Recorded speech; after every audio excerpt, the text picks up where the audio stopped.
Пап, ты бы не курил.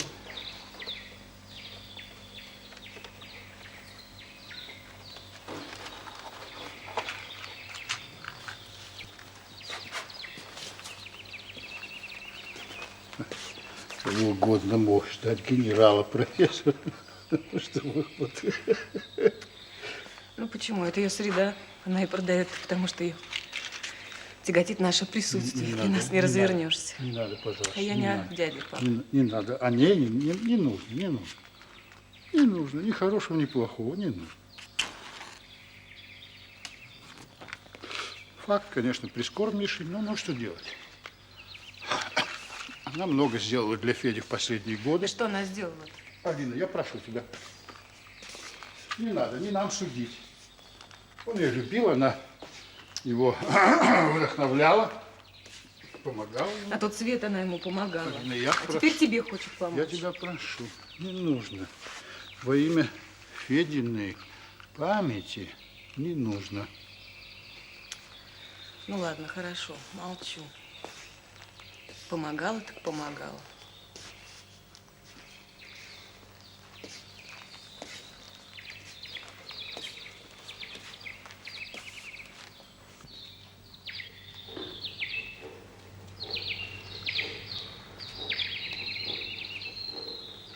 Вы что это здесь за курильню устроили, а? Все. Богу, но я же самым категорическим Ну, образом. хорошо, все. Я машинально, знаешь. Богу, ну как маленький. Хорошо, хорошо. Интересно, где он прячет? Не найдешь. Все равно не найдешь. Ты зачем при нем куришь? Ну ты куришь, ему трудно. Ладно, оставь ее.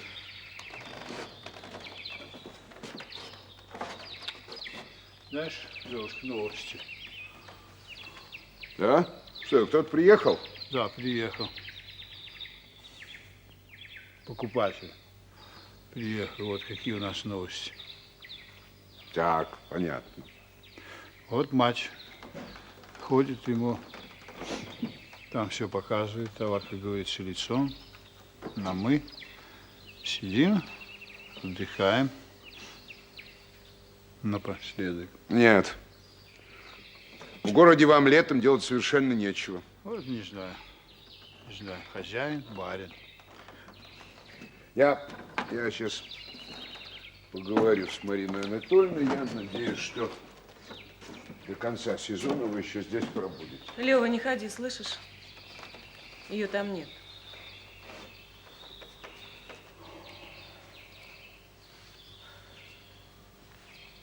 Так он что, сам по себе приехал? Да, она позже будет. Чрезвычайная занятость, депеши, курьеры, доверенные лица. Да ты его видел, он бывал с ней здесь. Он какой-то чемпион, не то мира, не то Европы. По парикмахерскому спорту, стрижем бреем, первый сорт. Да, ну такие раз бывают. Я думал, он что-то там такое бросает или куда-то бегает. Папа, такие люди ничего не бросают и никуда не бегают. Они ездят и приобретают, что плохо лежит. Ну, действительно, Марина Анатольевна, она могла нас заранее как-то предупредить. И она говорила, она совершенно недвусмысленно предупреждала. Разговор, правда, был зимой, но я его прекрасно помню, не нужно о ней. Ну вот как Пожалуйста. не стыдно не удосужиться приехать самой, хотя прекрасно знаешь, Алина, что ты здесь, и что тебе будет больно, и я что же ты не жилец просил, какой-то, я- наниматель дачи, что труд твой в каждом доме, и в этом, Алина, и в этом, и в каждом Алина, я же кустике, просил. в каждой пяде земли. Она, конечно, я запрещаю. Прекрати. Что за тон, что за высокие ноты? Это совершенно надо исключить. Алина, возьми там в сумке, разбери, уже что-то течет. Вы вот отдыхайте, я вам газеты привез. Давайте сыграем партию шахмат, а? И все станет на место. Да нет, Левочка, знаешь, я не хочу, не хочется мне. Вечером давай лучше. Вечером я уеду Да? А куда? в библиотеку. На днях встретил Герца Ивановича. Ругается. Научный совет планы срывает. Но защита состоится. Вот я же в библиотеку почитываю реферативные журналы. Коплю кое-что. Ты, Лёвочка, деньги копишь, а? Какие деньги? А с чего вы взяли? Знаешь, Лёва, я тебе хотел сказать, нехорошо. Нехорошо. От тебя, извини, краской пахнет олифой. Нет, правда. Знаешь, руки ученого должны быть белыми, холеными. А у тебя вон под ногтями белила. Ладно. Заметит все. Нет, ты извини, конечно. Знаешь, это не мое ведь дело. Ну, действительно, ну, краска имеет место. Я не знаю, я ее протираю спиртом, но все равно въедается. Деньги нужны. Ну, что мне вам объяснять? Я же сам их не печатаю. А тут подвернулся приятель. Давай, говорит, ремонт сделаем на пару. А приятель кто по профессии? Ну, школьный приятель, Ордынцев. Поэт. Поэт. Малоизвестный, но поэт.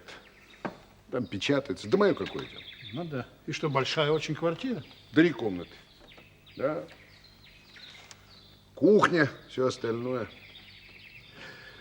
Ну, все в порядке, дед. Ой, я не хочу с ним встречаться. Я лучше уйду.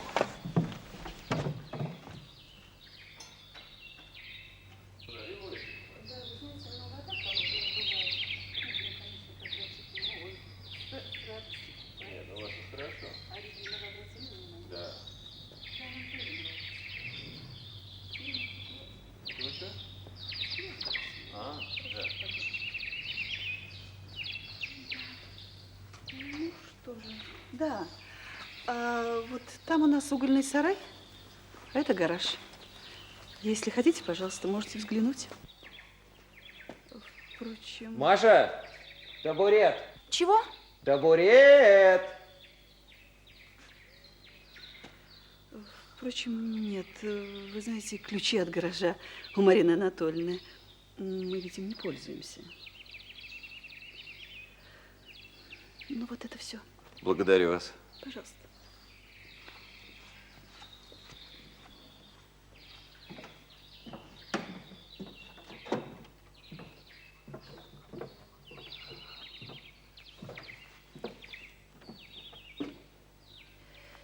Ну все, я показала.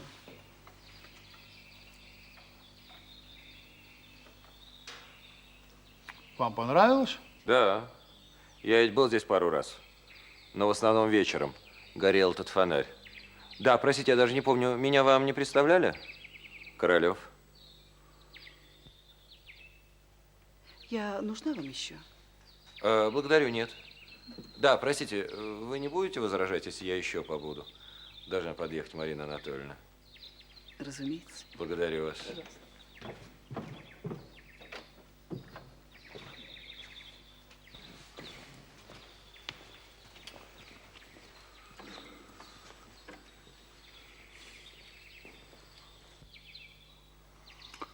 Вы англоман? Простите? А, да, немножко. Питаю признательность к этой стране, поскольку там получил титул.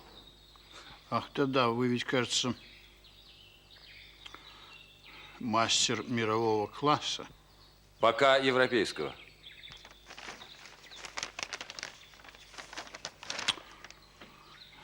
Ну что ж, тоже неплохо. Я был в Европе.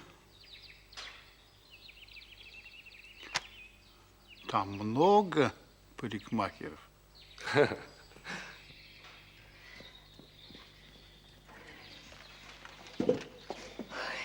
Так, вот здесь. Я думаю, нам позволят. Я сейчас только к машине.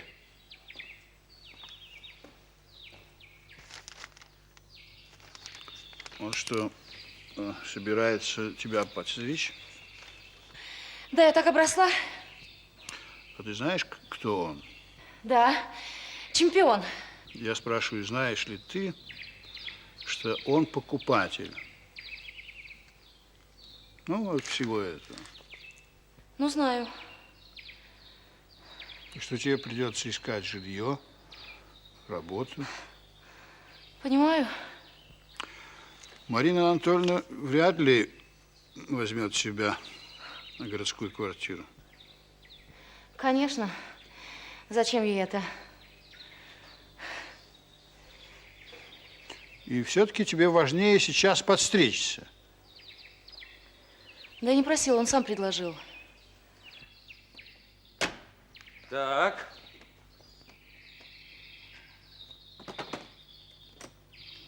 Пожалуйста. Как всего много. Гастрольный, так сказать, НССР.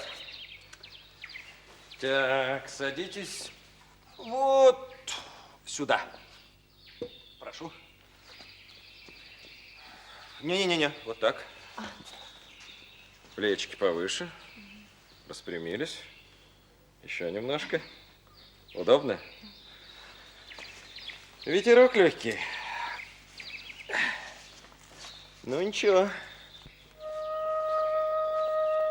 Так, сядьте ровно, посмотрите на меня. Вы слышите? Опять заиграл. На меня, смотрите. Вот что делают. Это в стороне, где хутор. Хорошо. Так кто там у вас играет? Флейта какая-то, кто-то из дачников. Все слышат, они знают, Да, кто. ну сходили, посмотрели. Мы ходили, он исчезает. А, бродящий, стало быть. Музыкант.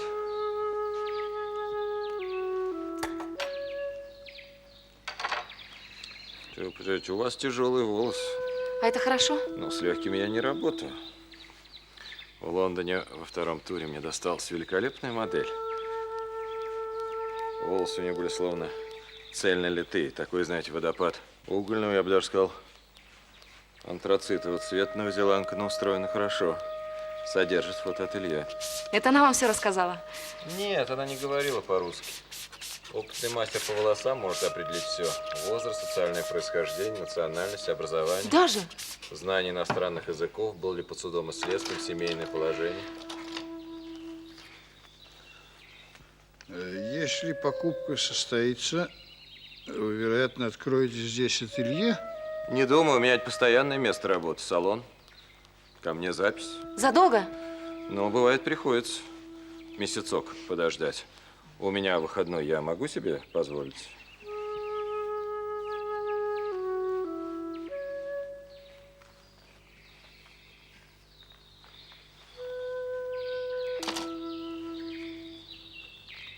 Вам, по-видимому, хорошо платят.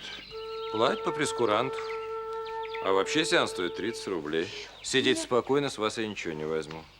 Как вы сказали, вот за это 30 рублей?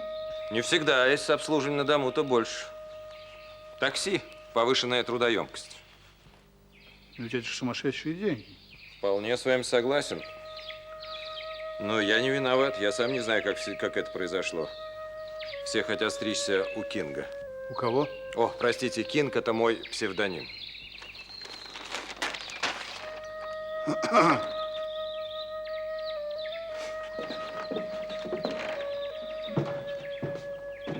Извините, это на... Что ж получается?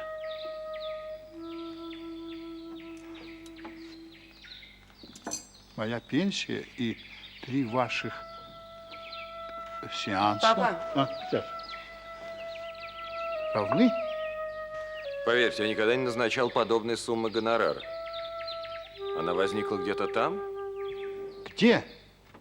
ну, в недрах общества. Пап, можно тебя на минуту? Сейчас. В недрах какого общества? Папа.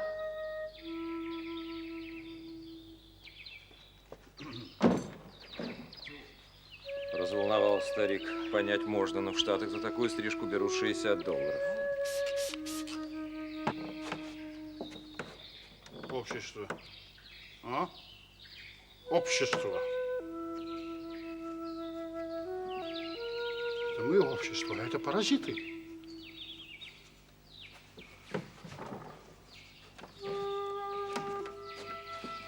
Все захватывают. Чума какая-то. Алина, а? Цирульники выходят на первые рубежи.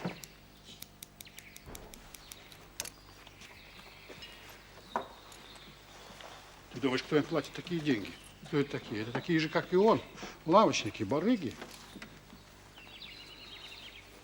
Самое изумительное, что они нам навязывают свои нравы, вкусы, цены, моды, критерии. Ну, успокойся, никто нам ничего не Навязывают, навязывают. Что ты мне хотела сказать? Да побереги себя, он и рассчитывал покуражиться.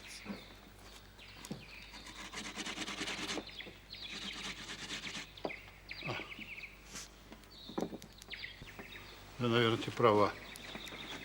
Ой, ой, как это все. Как это все грустно.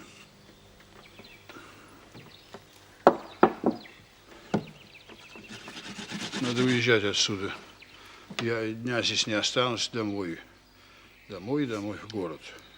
Ну подожди, он же еще ничего не купил. Что? Купит. Ничего. Ничего страшного. Лето доживу в городе. С Андрюшкой буду гулять в парке. И вы поезжаете. На юг? Или куда вы там собирались? Опять, наверное, не выйдет. Почему не выйдет? Почему не выйдет? Ведь у Приехал вас с же новостью. Бобров предлагает университетский стройотряд вместо себя. Со длинным рублем? Обещает. Вот видишь? Ты видишь? А говоришь, не навязывают. Алина, ну скажи мне, вы что копите? На что вы копите? На машину, на кооператив? Пап, поговори с ним, а? Хотя нет, подожди, он там прилег.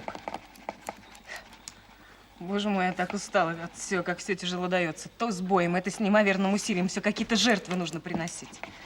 За все расплачиваться чем? Годами молодости. Женщине, когда и вот стукнет 30 лет, приходится подводить кое-какие итоги. И что в этих итогах? Усталость и отчаяние. Ах, как ты нехорошо говоришь. Послушай, ну что ты говоришь? Я не знаю, чем тебе возразить, но ты не имеешь права так говорить. Ну посмотри, он старается. Ты знаешь про эту квартиру? Да. А? Алина, ты извини меня. Но мне кажется, вы живете не в ту сторону. Папа, вся наша семья давно едет не в ту степь. Черт возьми. Черт возьми. Ну, какое ты имеешь право так говорить? А? Я тебе покажу усталость. Я покажу тебе отчаяние. Добавь мне руки. Куда? Я в магазин за шампанским. Никаких уступок. Вы хозяева жизни, черт возьми. Капитулировали перед кем? Перед сановником.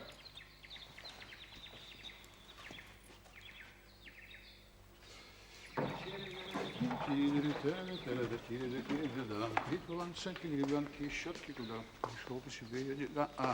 Знаете, у меня был бродобрей, ну, такой постоянный, Петр Нилович. Так я ему давал на чай пятачок.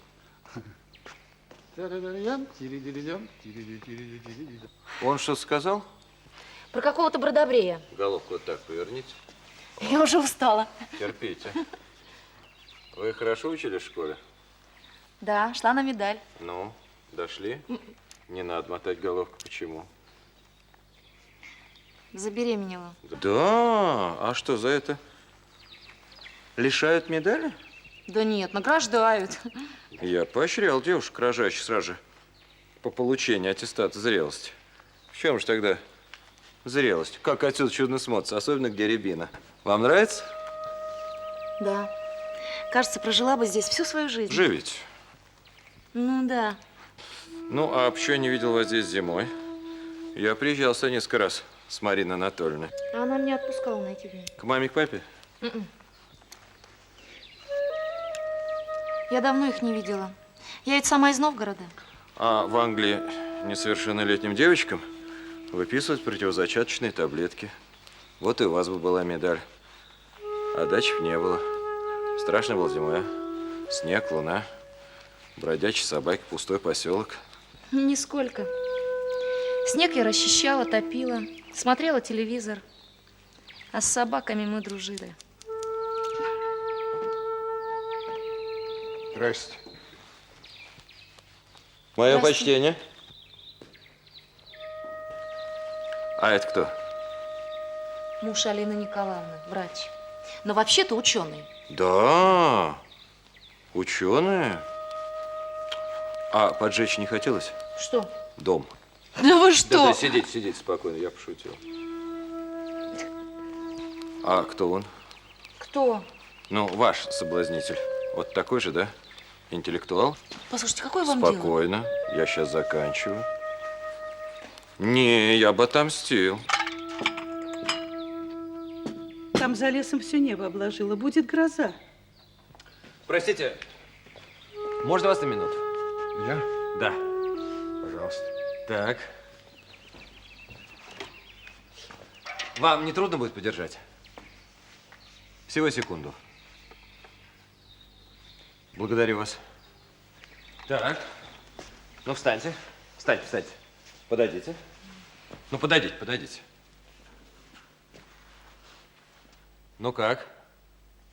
Ой, я не видно. Так что же? Мне нравится. Ну, как? Недурно. Вам к лицу, Маша. Спасибо. Ну-ка.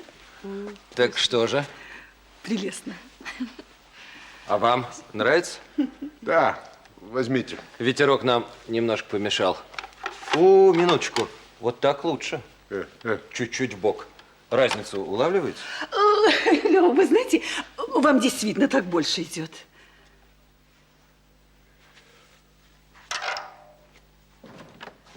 Аля, Алина, выйди. Ну, я тебя прошу. Ну, выйди, ну ты посмотри, как он ее постриг. Скажите, пожалуйста, любезный, а вот что бы вы рекомендовали женщинам немолодого возраста? Диету.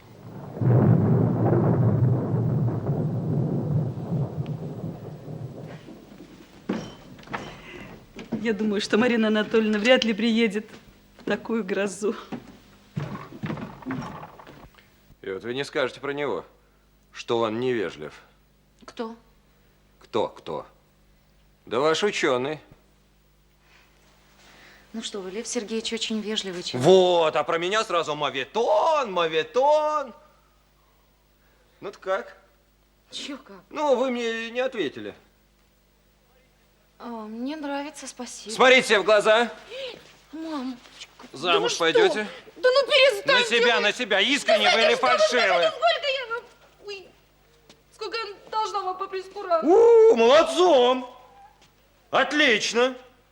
Вы мне нравитесь, гневы, сдержанный, благоразумный. А зачем не хватает? Величия, породы.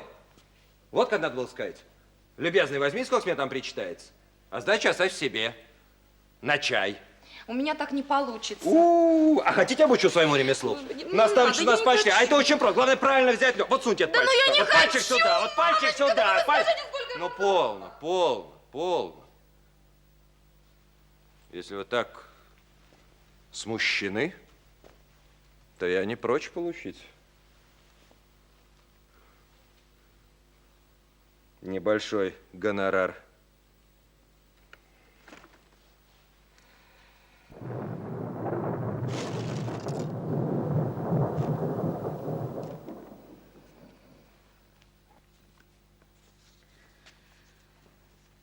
Вот столько, хватит? А? Столько, хватит?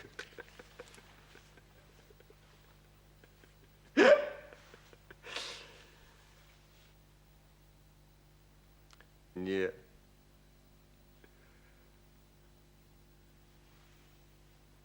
Я хочу попросить вас покачать со мной на качелях.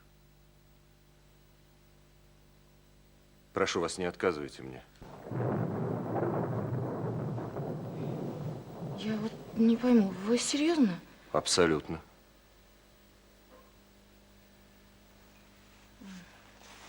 Хорошо. Прошу.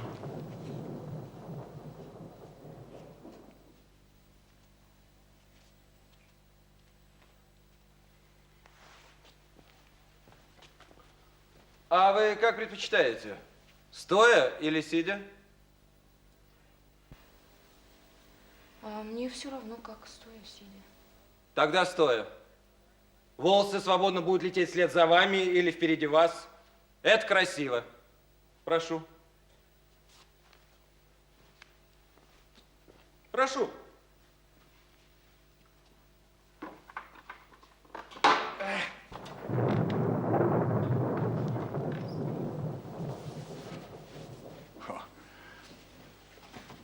Душно. Наверное, гроза будет. Ох, так не хочется уезжать.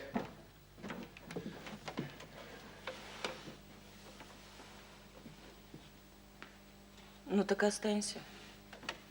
Нельзя. Сегодня циклюем полы.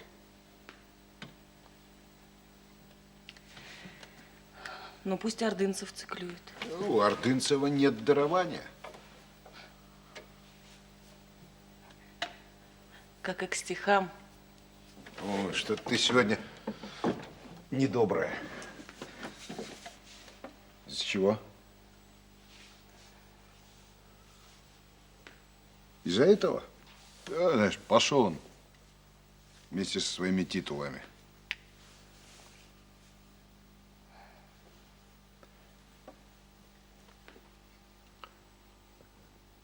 Аля, я тебе подарок привез. Какой? Ну, отгадай. Ну, то, что ты давно хотела. Что-то не помню, что это я могла давно хотеть. Я уже давно ничего не хочу. Ну, такой золотистый. Круглый. Круглый. Браслет. Шампунь. Кажется, польский. Я за ним в очереди стоял. Возьми там, в портфеле. Сил нет. Да. Я устал.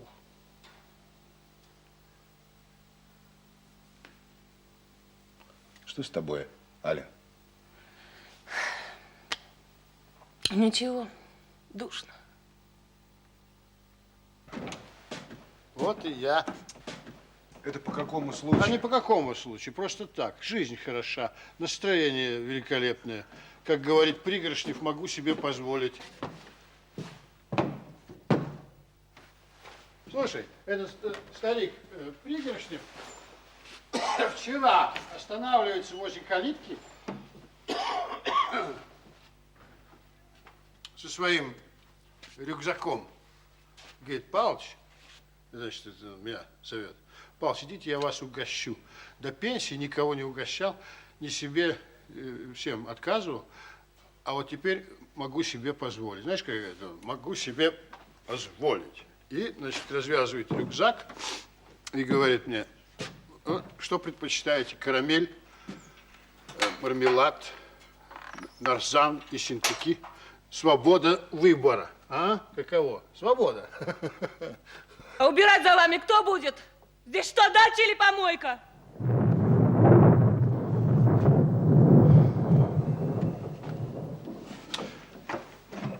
Слушай, долго он здесь будет околачиваться, а? Что это у вас? Где? В кармане. А что? Давайте. Что ты взял? А что? Давайте.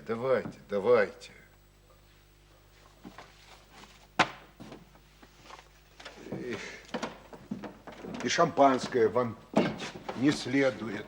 Это же я вас хотел угостить. Остановите, пожалуйста. Я не могу больше.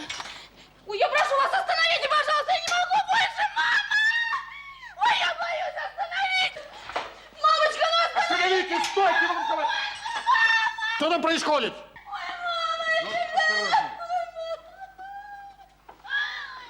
Вы что, с ума сошли? Что такое? Что случилось? Разве можно так? Боже, ты что, напугалась? Ну нельзя же так, ну как это право странно. А вы что, напугались? Напугались, да? Ну, я думал, она не всерьез, я думал, она шутит. Мы не так сильно качались.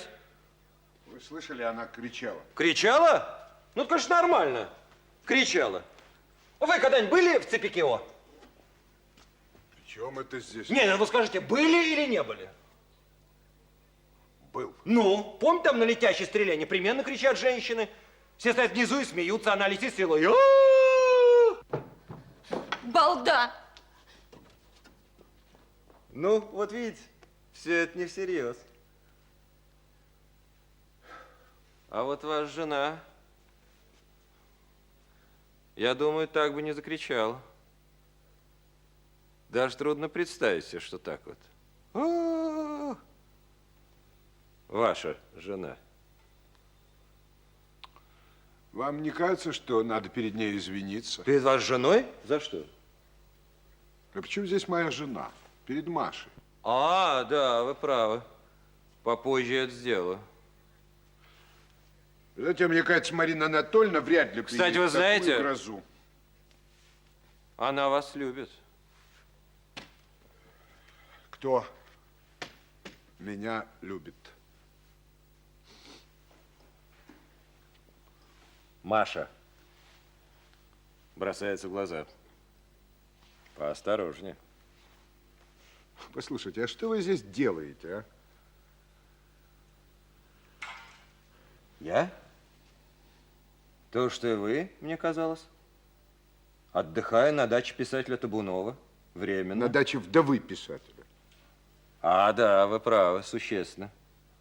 С тех пор, как стал чемпионом Европы, от вдов нет отбоя. Ну, вам не противно это дамское корыстное поклонение? А вы молодец, вы все поняли. Прежде всего, потому что корыстное, во-вторых, все-таки дамское. Спасибо за прямоту, и сейчас сказать, я на нее рассчитывал. Хотите Мальборо? Спасибо, у меня есть. Я вам задам еще один вопрос, и больше не смею вас задерживать. Да, пожалуйста, спросите. Если сделка состоится, вы вступите во владение дачей в этом сезоне. Не знаю. А что? Ну, у меня серьезно болен тесть, недавно перенес инфаркт, ребенок. Ну, вообще потеря дачи для моей семьи многое решает. Хорошо. Я вам отвечу позже.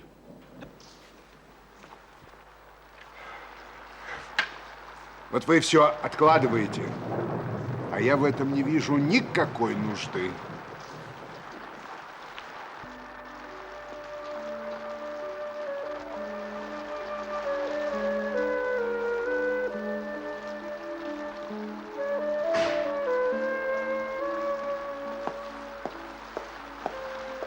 Слава богу, кажется, унесло. Да нет, ты ошибаешься. Тоже мне европейская знаменитость. Вы никогда не интересовались успехами парикмахеров, колбасников и пивоваров? У нас в ходу были другие европейские имена. Вот именно. Андрей Барбюс, Луи Арагон, Матезалка. Хотя постригу, но я хорошо. А мне не нравится. Да? Не нравится. В этом доме никогда не бывало пошлых ситуаций. Федя их на дух не переносил. Да, без дяди здесь странно. Какие-то сомнительные посетители. Девицы без определенных занятий. Я не представляю себе рядом с дядей этого парикмахера. Ну почему это? Федор Павлович не сторонился простых людей. По-твоему, он простой? Нет, я в другом смысле. Интересных людей из народа. По-твоему, он интересен? Во всяком случае, своеобразный, незаурядный. Еще скажи, честный, порядочный. Господи, ну нельзя ж так правда. Если парикмахер, обязательно жулик. Да, ты знаешь, он сказал, что часть суммы одолжит у своих друзей. Хотела бы я на них посмотреть. Должно быть такие же, но воришь. Аля, ты очень много от них требуешь. Дурно воспитаны, да. Но тебя, между прочим, никто не заставляет сажать его за стол, а мекошонствовать с ним. Ну, что есть, то есть. Мастер своего дела. Кстати, Европа за здорово живешь, титула не дает лишь бы кому. Это же Европа. Я уважаю продавца, но терпеть не могу лавочника. Ты улавливаешь разницу? Да. По мне и парикмахер хорош, пока он мастер по прическам, а не шахер-махер по всевозможным делам. Ну да, тебя поразило, сколько он зарабатывает. Зарабатывает? Зарабатывает твой зять. Понимаешь? А этот огребает. Что? Огребает. Тише. Ради бога. Андрюш только что уснул.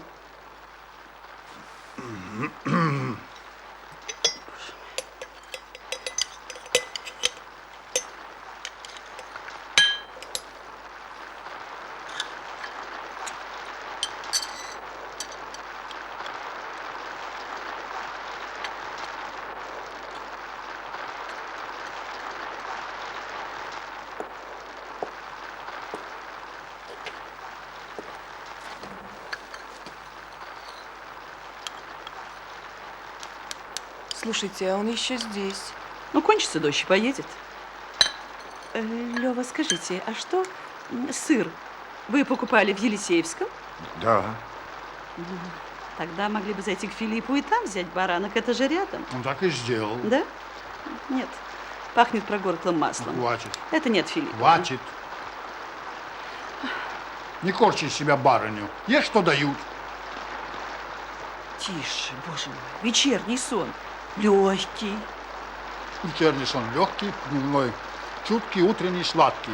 Я целый день провожу в шезлонге на дворе. Могу хоть вечером почувствовать себя дома. Можешь. Ты все можешь. Я просто говорю, что ему не надо так кричать. Купил шампанское, ну что ты его не даешь? Настроение испортили. Мы жили честно. Трудились и не ловчили. А если воевали, то не прятались за чужой спиной.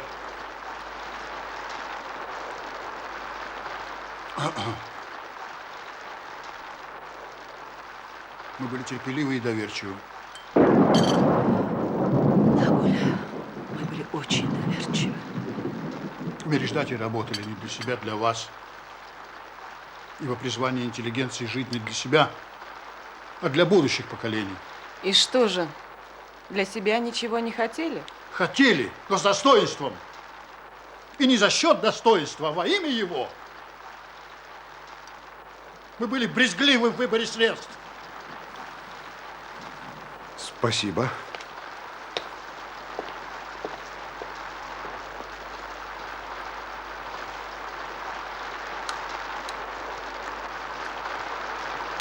Ты что, уезжаешь? Да, Но дольше же.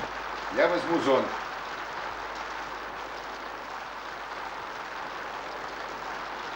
А когда вернешься? Алина, завтра суббота, выходной день. Я бы переночевал, чтобы прямо с утра. Ну да, конечно, зачем мотаться? Лёва, у меня просьба к вам. Пожалуйста, если вам не трудно, в аптеке прихватите для Андрюши льняное семя. Хорошо. Почту не захватишь, шабашник? Ладно. И потом еще, знаете, там на столике моток серой шерсти.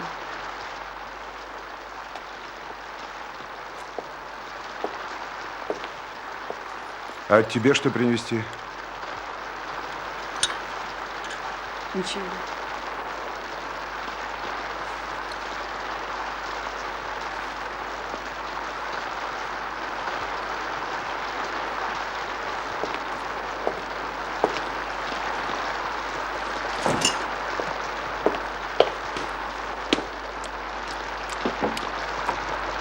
Вы в город? Да.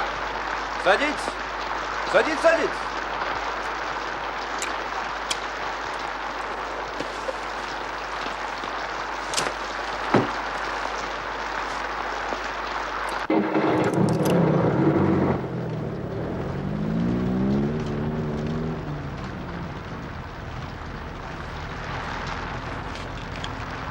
Курить? Спасибо, у меня есть. Мальборо? Я уже слышал.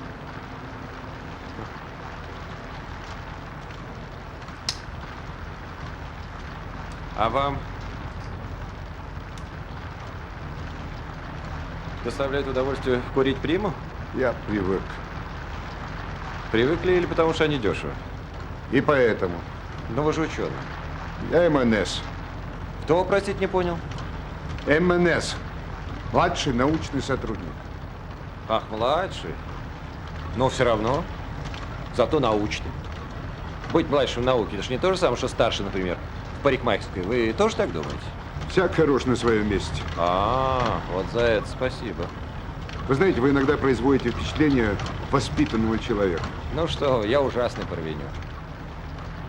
Вы знаете, в Лондоне, когда я был на приеме у королевы, У кого? ох, простите, вот доказательство, я болтлив и не скроен, мне бы следовало поиндексоваться. Вы знаете, я спрошу вас, не сочтите за назойливость. А какой областью науки вы занимаетесь? Биохимии. Биохимия. Это значит биологии и химии вместе. Да, вместе. А вы не боитесь грома? Ну да, вы же ученый. А ученые нас боятся только молнии или вообще ничего не боятся. А я, признаюсь вам, и того, и другого. И еще откроюсь вам, я суеверен. Верю в приметы, в гадания, в линии жизни на руке. Черт знает, что во все верю.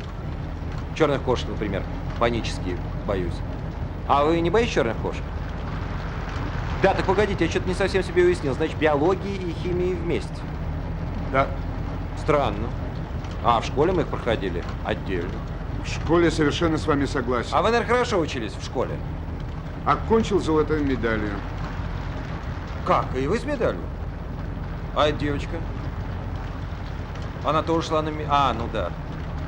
Она забеременела. А я не забеременел. Ученые шутят? Не, ну погодите, мне все-таки хотел бы себе уяснить, так что из этой биологии вместе с химией получается? Ну, получается что-нибудь? Ну, это сложно. Щадите мое невежество. Понимаю. О чем можно говорить с парикмахером? Ну, почему? Я могу сказать, наша лаборатория занимается установлением интимных взаимоотношений нейрогуморальных агентов с механизмом образования и транспорта нейросекреторных гормонов. Не, вы это кроме шуток. А что вас рассмешило? И там, значит, интимные отношения. Да не в этом смысле. А вот покраснели, хорошо я постриг? Вы нахально лезете не в свои дела. Не лезу. Нет, лезете. Не лезу. И свои догадки оставьте при себе. Ну вот. Обиделись. Ничуть. Обиделись? У вас есть еще ко мне вопросы? Есть. Хорошо будет, если они будут из области научно-популярной. Я с удовольствием отвечу на них. Тем более, что я не хочу чувствовать себя должником за место в машине. Да ну какой вы должник? А вот скажите, вот в этой фразе, ну, которая у меня сейчас по башке, там 20 слов и все непонятно. Это вы нарочно, да? Темните? Ну, как бы это... лапшу на уши? Знаете, наоборот. Мы хотим прояснить, что в этой самой башке, как вы изволили высказаться, происходит. И в частности, ваш. Да, и что? Интересно. Но это не так просто. Я могу объяснить. Да, если можно.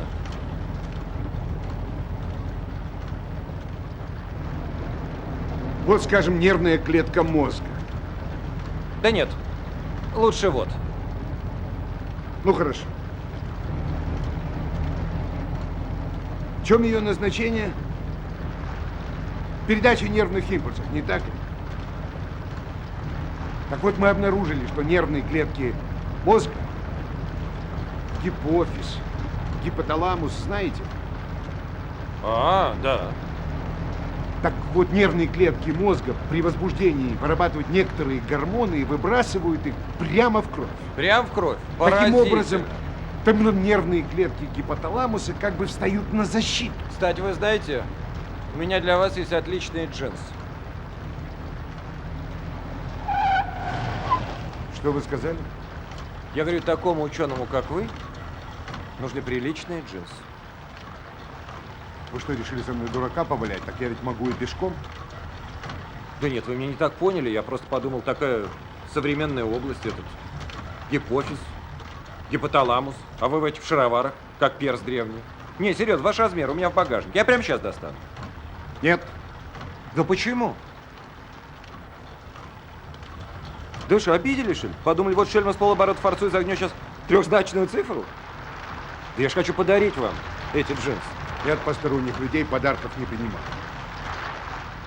Ну я же от всей души. И потом, что ж вы думаете, я что, не понимаю ваших проблем? Вам достается все нелегко, но у вас же как, сегодня МНС, завтра лауреат Нобелевской премии, я так понимаю? Весьма приблизительно. Ну, достать? Я уже ответил. Ну, хорошо, пусть они полежат пока у меня в багажнике, а когда мы сойдемся поближе, Почему вы решили, что мы сойдемся поближе? ну, мне бы этого очень хотелось. Во всяком случае, у меня предчувствие. Так вот, когда мы сойдемся поближе, вы подойдете ко мне и скажете: Кинг, мне нужны джинсы. Не подойду. Кинг.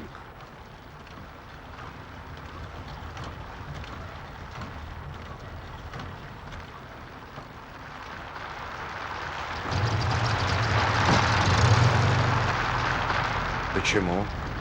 Потому что, когда вы вступите во владение дачей, нас к тому времени с семьей здесь уже не будет. Позвольте, но ведь сами дали мне понять, что хотели бы дожить этот сезон. Вы забавный парень, Кинг, но дни наших встреч сочтены. Да, я думал по-другому. Я хотел предложить вам... Опять предложить, увольте. Не-не, вы не дослушали. Я хотел сказать, что вам совершенно не обязательно расставаться с дачей. Ну, с домом, где вы живете. Пусть он остается за вами. То есть как? А так, фактически и юридически. То есть я, конечно, куплю все владение целиком, иначе она не продаст, а потом оформлю вам дарственную или как там это делается. Зачем вам это нужно? Вам это нужно. Больной тесть, ребенок. И потом вы же привыкли, что ж я не понимаю. Послушайте, какое вам дело до наших проблем? А у меня свои проблемы. А, значит, все-таки есть? Есть. Ну и что бы вы хотели за свое благодеяние, ведь не так уж что бескорыстно. Не так. Ну и что? Ну, я уже сказал, что хотел бы сблизиться с вами. То есть как? Ну, сойтись поближе с вашей семьей, подружиться. Ну что, дружить домами? Да. Да вы идеалист, Кинг. Да. Ну, действительно, вы хотели что-либо сделать приятное мне, вот чего, признаться, не ожидал, то в один из своих приездов на дачу. Ну, не знаю, постригите мою жену как-нибудь по-современному. И это все? Ну, я не знаю, побрызгайте одеколоном. Держите руль, черт возьми! А что, вы остановились? Так станция. А вы разве не в город? Нет. А куда? Мне, к сожалению, надо вернуться. На дачу? Зачем? Дела. Не теряю надежды, что подъедет Марина Анатольевна. Там, кажется, ваш поезд идет. Ну что ж, и на этом спасибо. Не за что.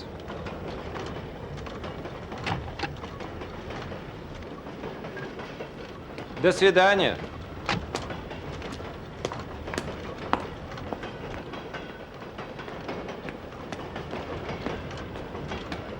Да, Лев Сергеевич, а жену вашу я стричь не буду.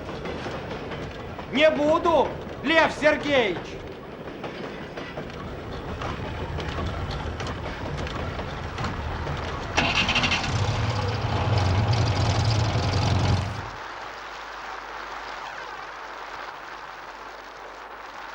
Ты знаешь что?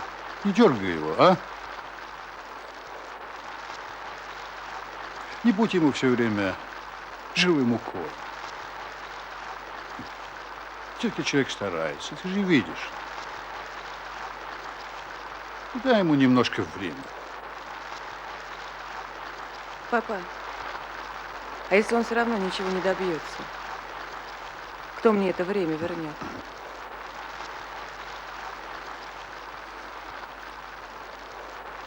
Ну что у вас, у каждого свой хронометр. отдельный счет в банке.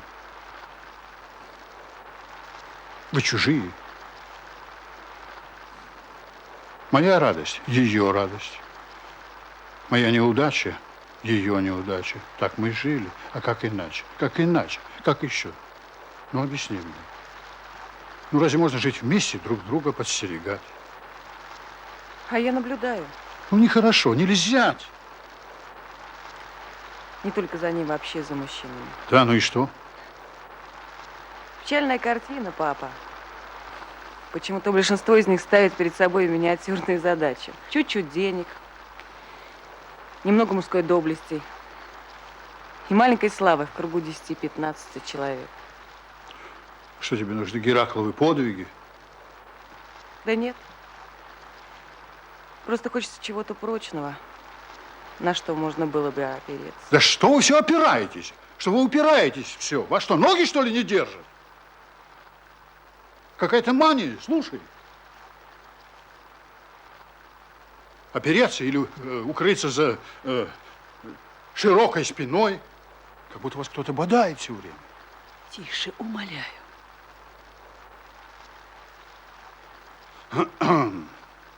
Я когда ушел на фронт, а она осталась с двумя твоими старшими братьями, и не где-нибудь, на Алтае, в чужой избе, все продала, купила корову. И мне на фронт писала: Николенька, ах, тебе бы сейчас нашего молочка, какое оно у нас вкусное. Казалось, она эту кринку мне через всю Азию, в Европу протягивала. Я ее в снах своих видел, вот такой, с протянутыми руками. Это она сейчас делает вид, будто не знает, где у коровы вымя. Ой, слушай, там, кажется, кто-то приехал. Посмотри, не Марина Анатольевна?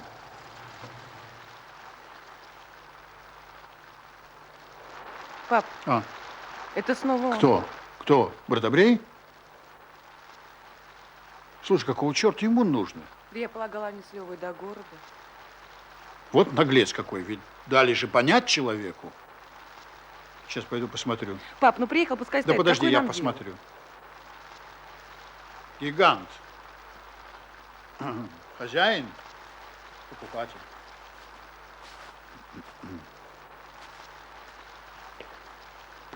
Уж не это ли твой идеал, а? Гладиатор с помазком в руке. дело? Папа, он дамский. Ах, дамский. Мгм.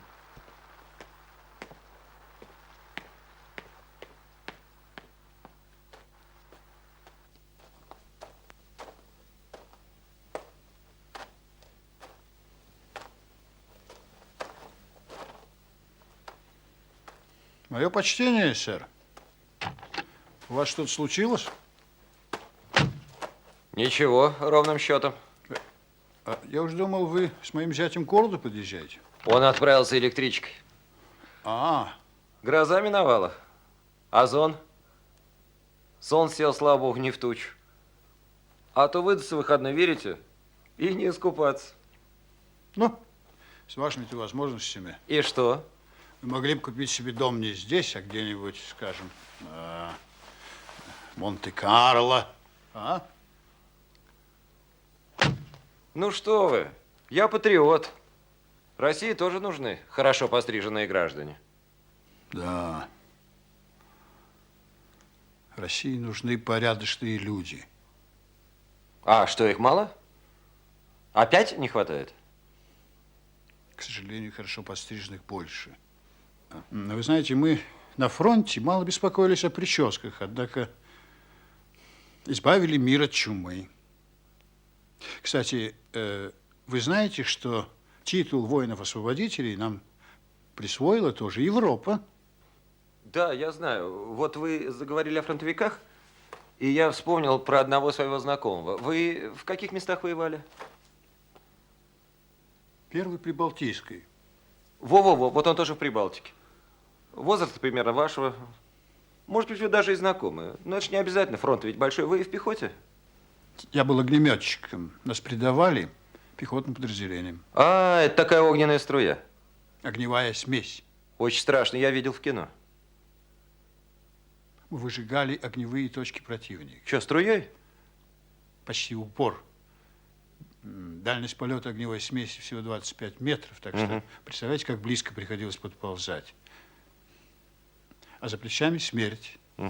Ранились 3 баллонами, 1 зажигательная пуля, и вы сгорали заживо.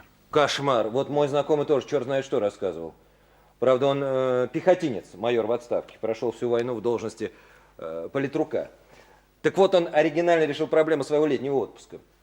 Начал он, кажется, со Старой Руссы, пришел к местным властям и сказал такой текст. Ну, примерно, конечно. «Мой полк в таком-то году, теряя личный состав и боевую технику, орошая кровью каждую 5 земли, освобождал ваш город от фашистских захватчиков. Я бы хотел посвятить нынешнее лето сбору материалов и реликвий о боевом пути моего полка». Ну вот. А жена его, семья, дети, внуки находятся тем временем в недалеком тылу. Ну, на ближайших подступах, короче говоря, в местной гостинице. Ну что ж, нашему майору, конечно, никто особых почестей не оказывает. Мало ли кто тут воевал. Но все же прикрепляет его к школе-интернату красным, так сказать, следопытом.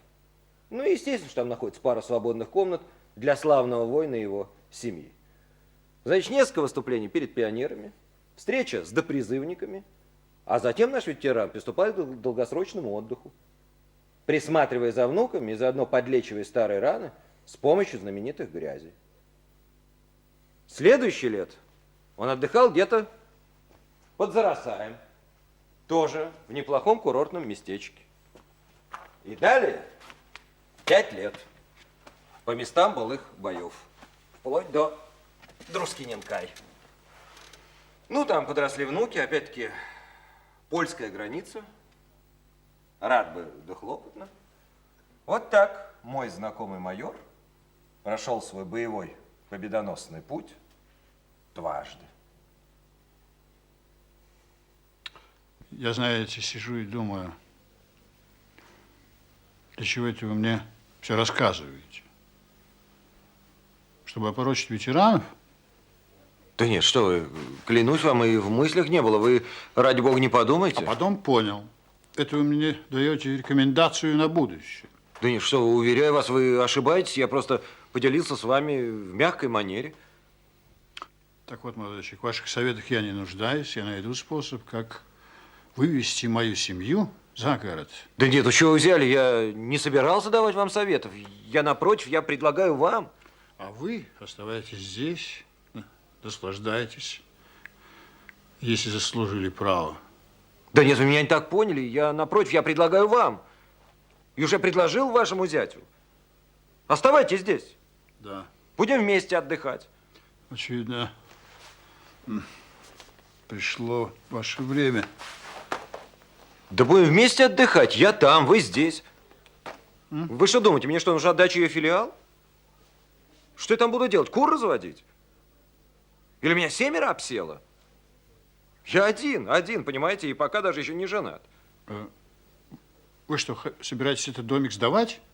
Да при чем тут сдавать? Я просто уступлю его вам. Я думаю, мы не будем ссориться, напротив, по-добрососедски. Не понимаю, уступите, извините, на каких началах? На общественных, ой, ну я хотел сказать, на добровольных. Ну могу я себе позволить сделать доброе дело? Ну а что не сделать-то, а? Да, пожалуйста, делайте на меня и мою семью, и избавьте от ваших благодеяний. Ну почему? Молодой человек, с этой дачей у меня слишком многое связано. И мне не нужно, чтобы вы мне здесь что-то уступали.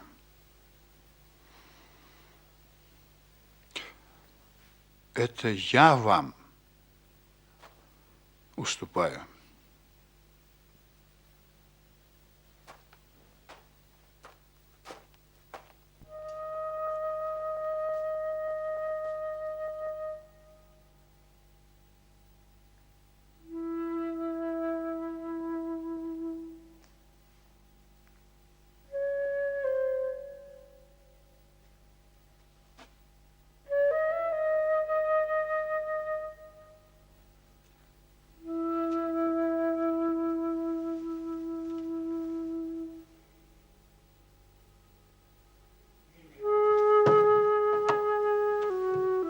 Что вы сказали ему?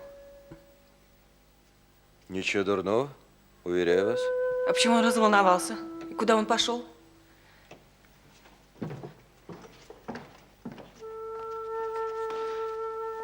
Вы бы не могли себе выбрать другого собеседника, помоложе и поздоровее? Я не против, если вы соблаговолили.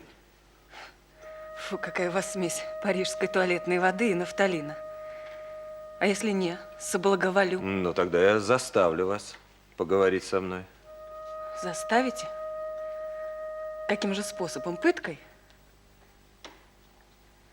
Вы знаете, в вашем откровенном цинизме есть какое-то самосожжение. Если хотите, какая-то порочная искренность, если вы считаете, что это не производит отталкивающее Да, впечатление. я знаю, в этом моя беда. В искренности, в чрезмерной, я сам себя за нее ненавижу. Ведь надо же сдерживать себя, правда? Изреченное слово должно быть как айсберг, что при столкновении с ним гибли Титаники, а у меня все наружу. Большое вам спасибо за это. За что? За то, что вы мне верите. Разве я вам об этом сказала? Ну, это значит, хотите сказать? Вам не кажется, что вы в этом доме слишком много на себя взяли? Что ноша вам не по плечу? Да, я чувствую себя здесь одиноким и непонятым. Честно говоря, я хочу, чтобы вы кое-что знали. Я что именно? Я должен сообщить вам об одном своем открытии, поделиться с вами. Чем, боже упаси? Да нет, вы не дослушали. А в этом нет никакой нужды. Но я все равно расскажу. Не вам, так вашему мужу. Мужу? А при чем здесь мой муж? Ну, не матушки ж ваши, это смешно.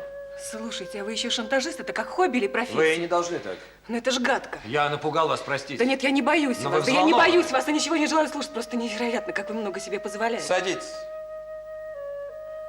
Слушайте, вы страшный человек. Вы или аферист, или очень испорченный.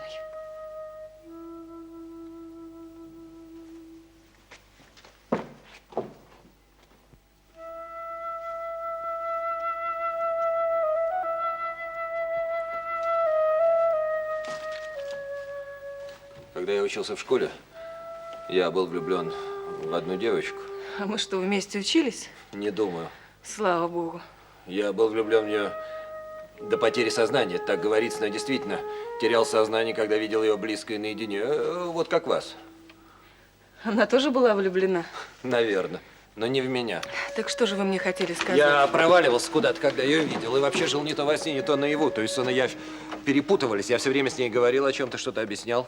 Даже среди ночи. Ну вот вы так никогда не любили? Не помню, чтоб теряла А сознание. я терял. Вы повторяете. Терял сознание. И мог умереть, если бы она этого захотела. Слушайте, а сколько вам было лет? 15. Ну что ж, удивительно. Что? А то ж с тех пор никого не любил. Простите, а почему я должна это слушать? Зачем? Потерпеть. Об этом потом. Боже мой, я никогда не видела таких нахалов. У них была компания высоколобых. Так мы их называли. Кто это мы? Ну, заморши, вроде меня. Вы таким были? Ну что, последний промокашка. С трудом верится. Ну что, мы играли в майку, чистили пьяных, пакостили в парадных. Чего вы так смотрите? Зуб даю. А я верю. Но никто не знал, кого и как я люблю. А она водила с соколобами. Филармония, городские олимпиады по физике, Марина Цветаева, do you speak English? Да, кстати, do you speak English? Yes, I do. Oh, I don't speak English. I speak English very bad. Have can I begin to tell the story? Ну, всё. Да, простите, я отвлекся. А, да. А между тем я заинтересовался фасонной стрижкой. Но мать моя работала в парикмахерской. Я и уроки часто делал, сидя в свободном кресле. Математичка: Королев, почему твои тетради пахнут одеколоном? Вот потому. Сначала постриг приятеля, потом соседку из школы, но взял с нее клятву. Та привела подругу, та тоже поклялась. В общем, слух пополз. Женщины, подлая клиентура. Ну все, Да нет, черт возьми! что вы кричите? А то, что через несколько дней, перед школьным вечером, пришла она, распустила свою косу. Сделай, говорит, меня красивой. Боже мой, ее красивой. Вот-вот упаду. Но сделай, говорит. Ты же умеешь, а я головой мотаю. Нет. Клянусь, Господь Бог уже все сделал. Она такая стояла, что мне даже не снилось. Тогда вот что. Это она. Я приказываю тебе. Бери и режь. Чувствовала надо мной власть. Я расчесал ей волосы. Такой был темно-каштановый сноп. Боже мой, как они пахли. Смолой березовых почек.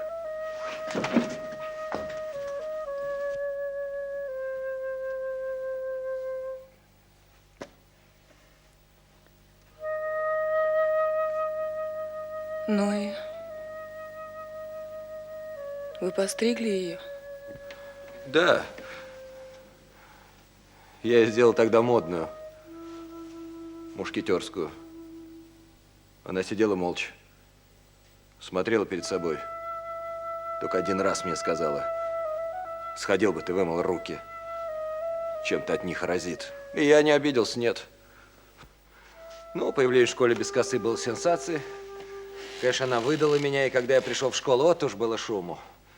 Сначала меня избили высоколобой, заманили на черную лестницу и, теряя очки, неумело отлупили. Потом меня вызвал зауч и долго допытывал, зачем я это сделал. А я молчал, сам все прикидывал, а как бы я постриг зауча. А то у него черт знает что было на голове, какой-то крендель. Но самое скверное, что меня стали бить свои. Промокашки, приблотненные. О, эти били жестоко. Со всякими приемчиками, 2 руками по голове или ребром ладони по почкам. Вот здесь у нас почки, знаете? К сожалению, у них это вошло в привычку. Мне вообще пришлось уйти из школы. Хотя учился я неплохо. Думаю, из меня мог бы выйти какой-нибудь МНС. Я вообще больше не вернулся в школу. У меня при мысли о них все болит. И вот здесь, и вот здесь, и Я вот только здесь, не и вот здесь. понимаю, а при чем? А я сам не понимаю. Когда я увидел вас, я так ощутил эту боль. Но вы же сказали, как вы ко мне отношитесь. Вы из этой породы. Вам легко иметь власть надо мной. Безо всяких усилий. Просто взгляд. Просто поворот головы. Просто осанка. Вы об этом хотели сказать моему Нет. мужу? Только вам. Тот же запах березовых почек. Та же походка. Носки чуть-чуть врозь.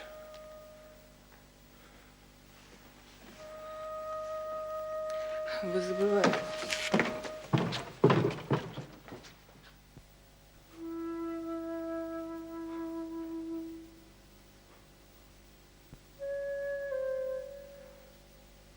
И та же готовность к предательству.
Добрый вечер. Мое почтение.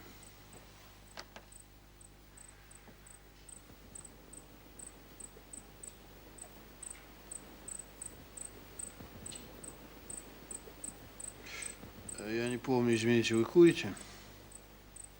Не курю. Но табак найдется. Мало ли захочется. Что, дать закурить? Дайте. Да. Я, знаете, подавил в себе столько желаний, так во многом себе отказывал. Да. Вам что, папиросы или сигареты? Съесть Беломор. Поищем. Беломор. Беломор. Чик-чик. И еще, вы знаете, с выходом на пенсию я разрешил себе порассуждать в волю. Вот, пожалуйста. А то ведь как бывает, ты сам себе вольнодумец, сам же и цензор. А спрашивается, зачем ты подавляешь себя? М? Позволь, возьми и позволь. Да.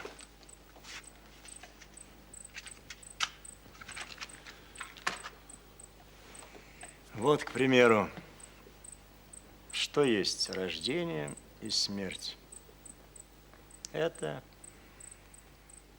ведь мы соприкасаемся с вечностью, а на кладбище суета, в роддоме взятки.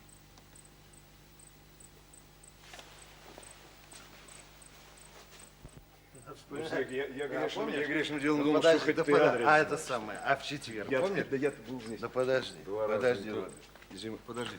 Отцы, извините, ради бога, вы не скажете, где здесь дача писателя Табунова? Это, а что? Ну, та, которая продается. Ну, вот она, вот. А что? Толя! Оба! Вот он, Ханурик, слушай, а мы его по поселку чешем. Старичок, ну ты запрятался. На ночь глядя, после А это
глаз не сомкнула. Мне казалось, что на участке не то поют, не то кукарекают. Да нет, они довольно быстро угомонились. Ты напрасно им позволила, папа недоволен. Ну, допустим, позволила им не я, а мадам Табунова. И что это за люди, ты хоть поняла? Папа 2 раза вставал, делал обход. Боялись, что они начнут приставать к Маше, полезут в дом. Ну и как? Не приставали? Кажется, нет. Напрасно. Господи, ты тоже не в духе. Ой, что-то у меня сегодня ужасно болит голова. Доброе утро. С добрым утром, хозяева. Здравствуйте. Ответь хотя бы ему. Здравствуйте. Какая погодка после грозы? Надеюсь, все в порядке? Мы вам не помешали? А мы вам? Спасибо. Спасибо за приют.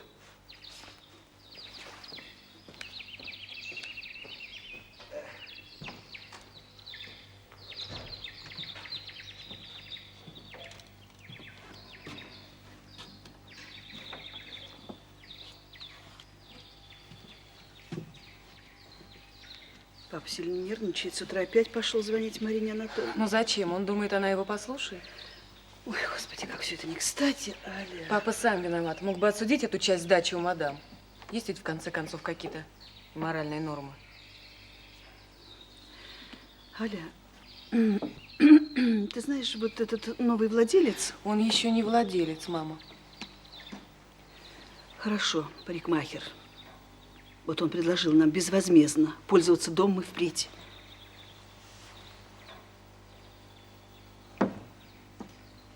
Боже, какое великодушие. Аль, как ты считаешь, это серьезно? Вообще, вот как ты на все это смотришь, а? Аль, я же с тобой разговариваю. Я не знаю, пусть решают мужчины.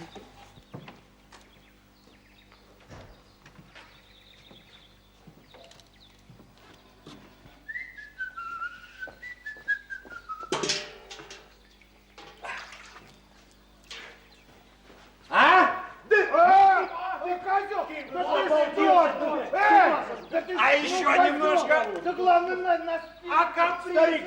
Восемь по скуле. Ну что же это такое? Здоровый сон, счастливое пробуждение. Рань-то, ну, в кои-то веки захочешь выспаться. Ну что это? Шутки у тебя казарменные. А дамы что подумают? Ой, пардон. Ой, старичок, как спалось, а?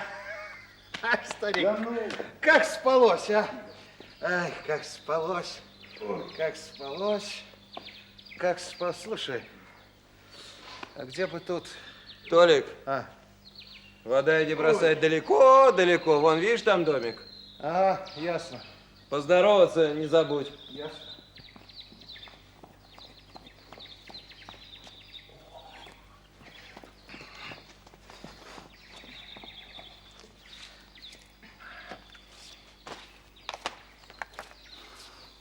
Здрасте.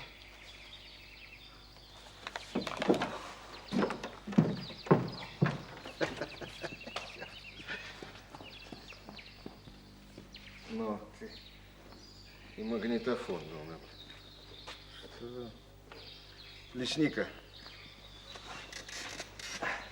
Слушай, Марина, когда будет? А?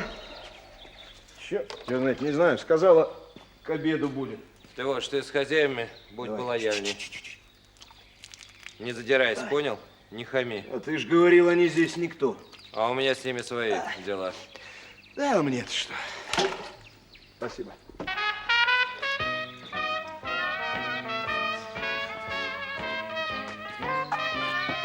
Я ж сказал, в мягкой манере. С добрым утром. С добрым утром. Здороваться надо, колхоз. Здравствуй, Толя. Привет. Ну-ка, слей меня. Ты знаешь, а я вот сейчас сидел там и думал. А ведь здесь бывал писатель. Табунов. Писатели тоже люди. Знаю, встречались. И все-таки волнуюсь каждый раз. Писатель – это, брат, загадка. Вот читаешь иной раз и думаешь, и где это у тебя все уместилось? Ведь во, книги, а коробка? Такая же? Думаешь, просто Левада? Я наивный, я знаю. Ты только душевный. Ты душевный. И искренний. Ну ладно, хватит. Ну что, легкий брекфаст и на пляж? Не, я на пляж не. Знаете, приморские пляжи.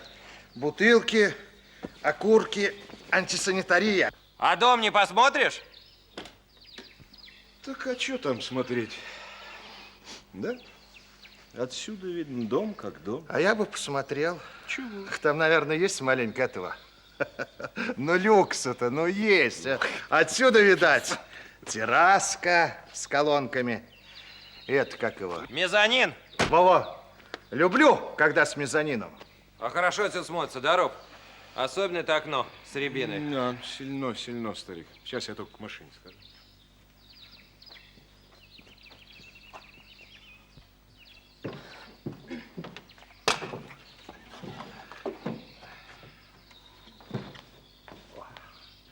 Слушай, старичок, а между прочим, эти родственники, а? Симпатичные люди. Да. Ну так что, советуешь? Ну что, старичок, стоит. Стоит. Даже дешево. А стегнешь? Ну, как договорились. Проценты? Как все, старичок, изведи, сам понимаешь. Столько дашь? Сколько? Нет, старичок, это много. А так? Раздели. Пополам раздели. А так? Вот эту первую раздели. О, шакал. Ничего, Робик добавит. Между нами не люблю у него брать. А что там любить, не любить, если проценты? О! Перепрыгнул как-то? Давай, Робик. Ну, Робик, ну, старичок, труба горит тебе, сдавай. Погоди.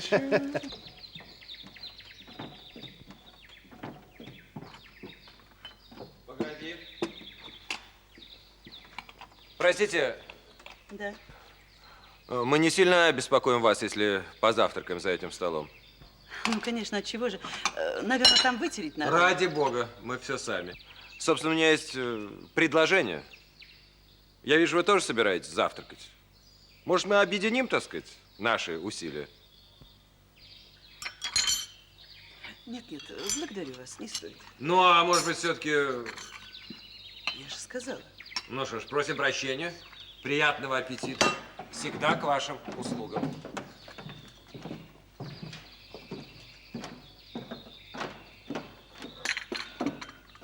Ты, старичок, нахватался там в Лондоне, а? Подожди, Пардон, поставь. Ясно? Ну, сам. О, что там Бог послал. Бог послал, хорошо. Опять я в деревне, хожу на охоту, пишу свои вирши, и пьется легко. Ну, что мечтаешь, старичок? Давай-ка сейчас поправим. Подожди, Да что мы Коля, дай ждать на сюда стол, приехали? Макар. Ну, Ставь Толя, ну, я инструмент, ему- ставь. Головка болит, давай, ну, помаленько, что ты, помаленько, подожди, дай ребята, я- помаленько. Порежь хлебушек, Да подожди, подожди, дай сесть ну, по-человечески, Рот, ну, ей-богу. головку, ну, взяли в ручки, ребята, взяли в ручки, ну. Ну, подожди. Ой, чего там? Ну, грех. Хлеб. Ну, ладно, сейчас найдем, с добрым утром. С Всё, вами с круг сопьешь. поехали.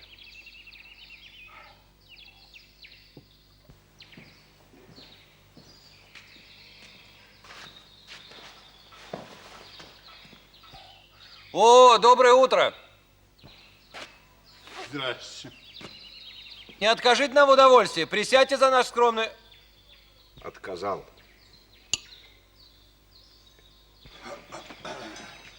Ой, как раз вовремя. Мы собираемся завтракать. Аля, принеси, пожалуйста, отцу чай.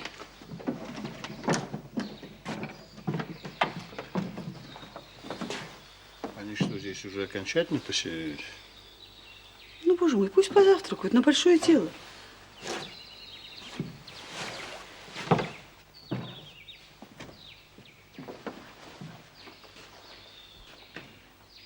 как ты дозвонился? Не отвечают.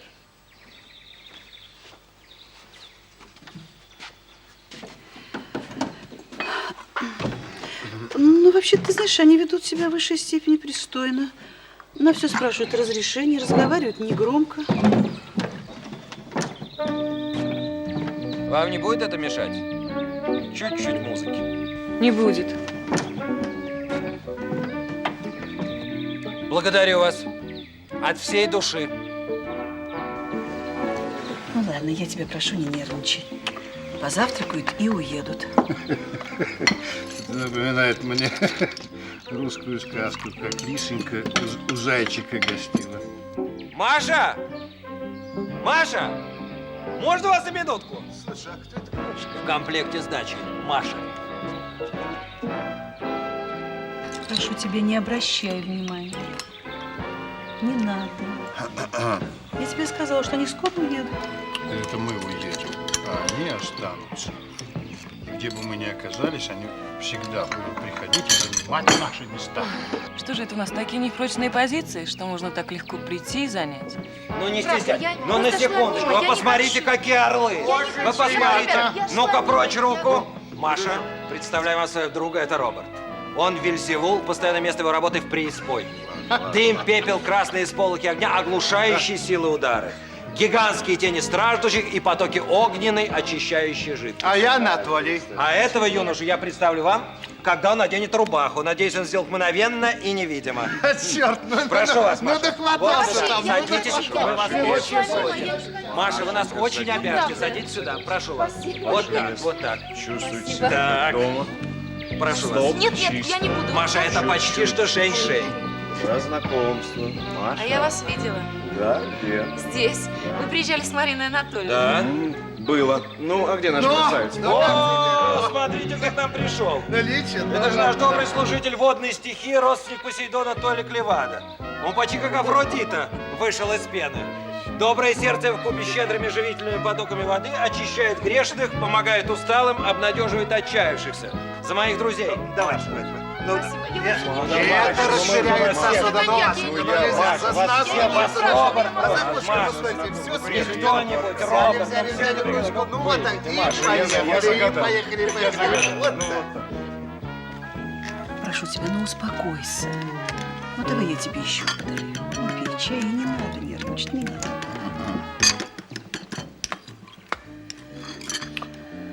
Они пьют, хотя прекрасно знают, что по воскресным дням на Приморском шоссе полно автоинспекций. Но это их дело. Нет, это мое дело, потому что здесь не место для пикников. Хорошо. Хорошо, ну не надо. Ради бога, не надо. Ну, порекомендую, все свежее. Все с рынка, с магазина. Нет, давай. Ну не стесняйтесь, Маш. Вы же дома, а мы ваши гости. Рекомендую, прошу вас, все свеженькое. Я просто не пью. Ну, это же расширяет сосуд. Каждый раз вас уговариваете. Маша, ну что же такое? Давай, грамма. прекрасно выглядите. Давай, давай, ну взять. Вы загореленькая. Стрижка. Инговая выделка. Вот он молодец. Ну, поехали, давай, взяли. Ой, подождите. Можно выключить на минуточку, пожалуйста?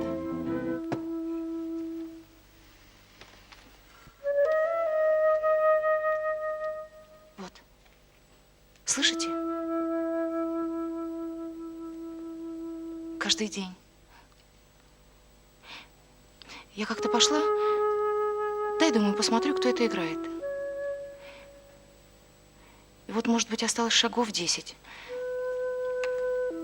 Подхожу, замолчал. Никого. И вот так каждый раз. Иволгова тоже никогда не увидишь. За невидимок. А, за невидимок. Ну да. Ну теперь уж за невидимок. Просим. Взяли. Голову. Ну, давай, старичок, поехали. Самое унизительное это то, что вы это приняли как должное. Хотя не хуже меня понимаете, что это чума. Вы пьете ваш утренний кофе, изображаете безмятежность, благодушие. Вас не оскорбляет его предложение сосуществовать? Не оскорбляет. Мы все в этом мире сосуществуем. Да в самом деле, господи, ну что-то оскорбительного. Ну, можем принять или не принять. Ну, а что уж Да, ему... конечно, извините, пожалуйста, извините, я забыл. Его авторитет неукоснителен. Как же, лучший парикмахер Европы. Ну какая же женщина устоит? Можно в разговоре так невзначай упомянуть, знаете ли, со мной по соседству живет лучший парикмахер Европы. Это значит, я тоже ого-го, ничего себе. Перестань, ну что ты говоришь? Ну, лучший парикмахер Европы. Европа, сила. Да, силы, твердое положение, уверенность. А мне ваши изысканные дворцы на песке надоели. Сначала мы были приживалами у дяди, теперь мы зависим от прихоти мадам. А сами что? На что рассчитывать? Аля, да что ты говоришь? Ну, твой муж, он защитит же, наконец, диссертацию. Вот да, грандиозное приобретение. Он будет получать на целых 15 рублей больше. А что ж ты предлагаешь? Ему тоже определиться в парикмахере? Да зачем? Он мог давно перевестись в университет. Его звали, и защитился бы, и был бы доцентом. Он как Бобров. Бобров бросил диссертацию, выстраданную, отвоеванную, а вместе с ней Леву и Герца Ивановича, старика одинокого. Так что мне теперь Герца Ивановича взять в семью? Он, по-моему, и так уже 5 лет сидит на моей шее, хотя сам, наверное, не подозревает об этом. Алина, все блага на этой земле от любви. Это я уже И слышала. принципы, Алина, любовь. Да чаще всего к себе. Нет, не к себе. Человек, который предал принципы, может еще прокантоваться. И даже очень неплохо может прокантоваться. А вот будущее поколение пожинают. Да ничего, тоже устраивает. А я тебе говорю, что пожинают. Если ты сегодня думаешь вот так, как ты думаешь, это значит, я себе позволил. Господи, да что вы, ну я умоляю, перестань. Простите, что перебиваю. Я пришел извиниться за то, что наш завтрак несколько затянулся. К тому же я не оставляю надежды, что вы почтите своим присутствием.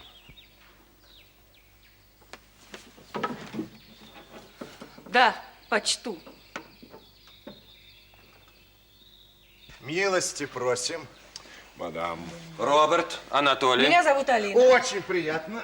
Прошу вас. Спасибо. Садитесь. Рекомендую. Огурчики, салатик, все свеженькое, коньячок, прозвольте. Толя. Ай. Не суетись. Ага, понял. Кушайте. Как у вас шикарно. Что-нибудь случилось, да?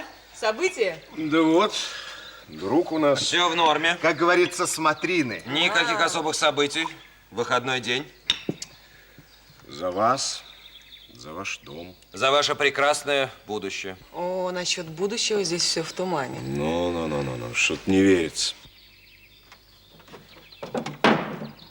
Вот и Маша тоже не верит в будущее. А напрасно. Но я же говорю, оставайтесь. И вы, и Маша. Пусть все как прежде, я не устаю повторять. Мне сдается, что вы хотите купить не дачу, а резервацию вместе с аборигеном. Не слабо. С чадами-домочадцами, да? Не, серьезно, я буду при вашей семье юрисконсультом. А нет, временным поверенным. А? Советником, кем хотите. Вот дает. Мне очень лестно, но мы до сих пор обходились без советника. Старичок, ответь. Ну, возьмите меня на воспитание, а? Сыном полка. Пусть считается пока сын полка. А может быть, все-таки лучше парикмахером? Кем угодно. 10 капель. У меня еще Освежить. есть, спасибо. Освежить. Маша, я сам освежу. Я просто подумал, что, взявшись за руки, мы могли бы... Возьмемся за руки, друзья. Возьмемся за руки, друзья, чтоб не пропасть. Поодиночке. За прекрасных дам, украшающих наше общество и планету в целом. Мадам. За дам стоя. А, да, стой. Толик, а лоб? А, да, локоть. Боже, какая честь. Но сгорбимся. Маш, ну что ж каждый раз уговаривать? О, смотрите, кто к нам пришел. Это же молодой хозяин. Ну вот. А вы говорили, не встретимся. Как я рад. Мы-то у вас загостились, нас извините. У нас тут некоторым образом смычка. Братания. А это ваш друг, да? Очень приятно, Королев. Ордынц. Очень приятно. Ну что, потеснимся немного, друзья? Всего у нас хватит. Робик, что у нас там? Все будет в ажуре, остаточки смахнем. Робби, ключики от машины. Ну, проходите, проходите, проходите. А? Чувствуйте себя как Лев дома. Сергеевич. Проходите. Ну садитесь, что же вы? Возьмемся за руки, друзья. Возьмемся за руки, друзья. Чтоб не пропасть поодиночке. А это мои друзья. Роберт, Толик. Анатолий. Анатолий. Ордынц. Погодка нынче. Как дышится? Природа – это большое дело. Да, ну так что, давайте выпьем. За новых гостей. Гости ты леват. Да, значит, у меня тут все перепуталось. За хозяев. За гостей, за гостей. Нет, нет, за хозяев.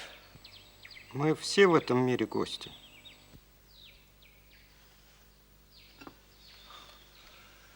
Хорошо сказано. Погостим и тю-тю.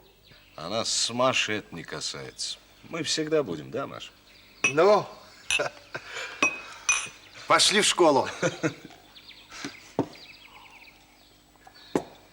Прошу вас, закусывайте, все свеженькое. Можно тебя на минуту? Прошу.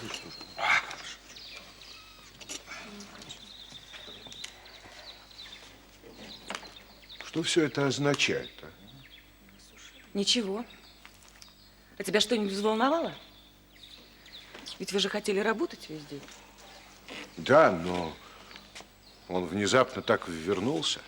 Ты приехал меня защищать? Ну что ты, миленький? Вернулся-то он вчера вечером. А эти, они что? Да все очень пристойно. Люди, как видишь, милые. Нужно же им воздухом подышать. Роба, можете на минутку? Ну. Извините. Весь внимание.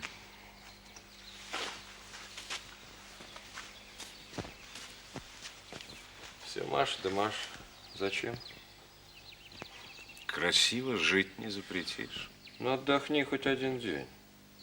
Что, и это твое? Не в этом дело. Много делаешь замечаний. Мне это не нравится.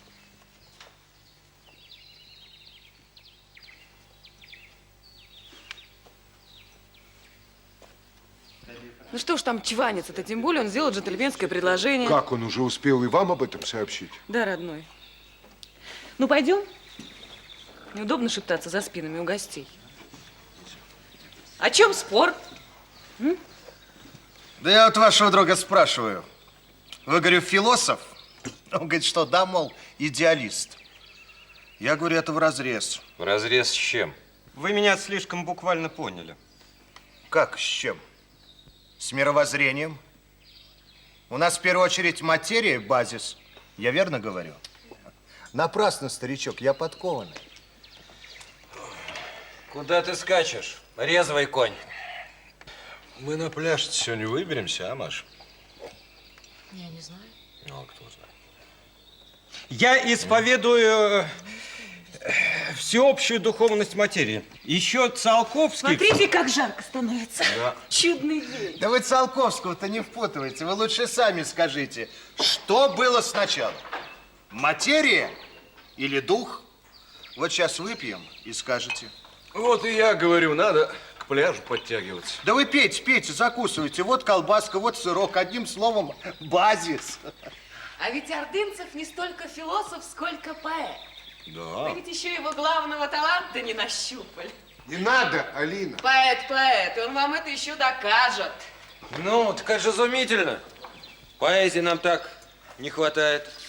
Прочтите нам что-нибудь. Вы доставите Я же нам... говорил, я же сразу почувствовал, какой он философ. Ну, пару стихов и поедем, а то солнце уж высоко. Вы хорошо плаваете, Маша? Павлух, ну давай, под коньячок. Не на знаю, травку. уместно ли. Ну, Павлик, тебя же Одно все чуть просят. урастише, Павлух. Ну, Ладно. хорошо.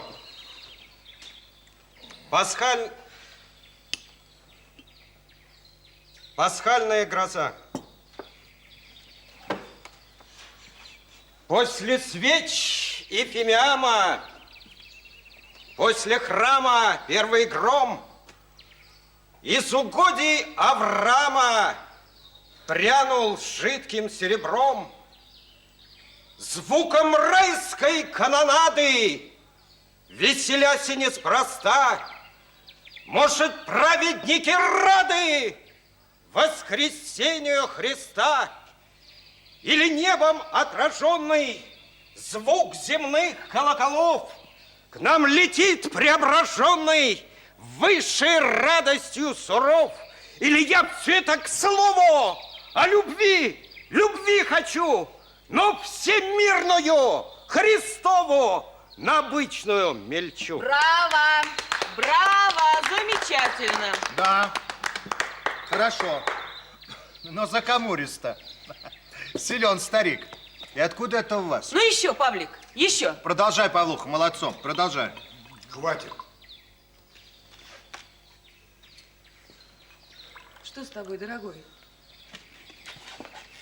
Почему бы нам не послушать Павлик? А я сказал, хватит. Понимаю.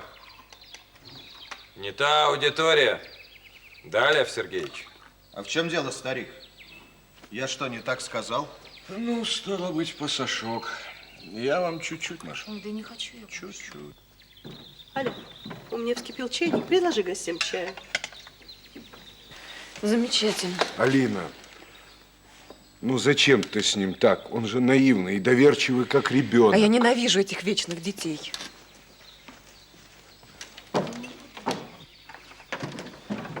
Аля, я согласна, приличие надо соблюсти, но папа страдает. Ты понимаешь, Аля? Я поняла, мама. А чай, я думаю, никто не откажется. О, с удовольствием. По чашечке. Все это хорошо. Но, Лев Сергеевич, вы в самом деле убеждены, что люди неинтеллектуальных, так сказать, профессий лишены творческого воображения, художественных интересов? Ты разве это имела в виду? А чего же, а, Лев Сергеевич? Мои друзья, смею думать, и я, каждый из нас поэт в своем деле. Вот Роберт скромный, ненавязчивый, как вы могли заметить. А что зреет в его голове? О чем он мечтает, вы разве знаете? Он фантазер. Ей-богу, с ума можно сойти. Проект, который он вынашивает, и я верю, осуществит. Ну а в чем дело, расскажите, а? А то, выходит, ваши пляшут, наши нет. Роберт, Давай. ты сам или мне рассказать? Ну, пожалуйста.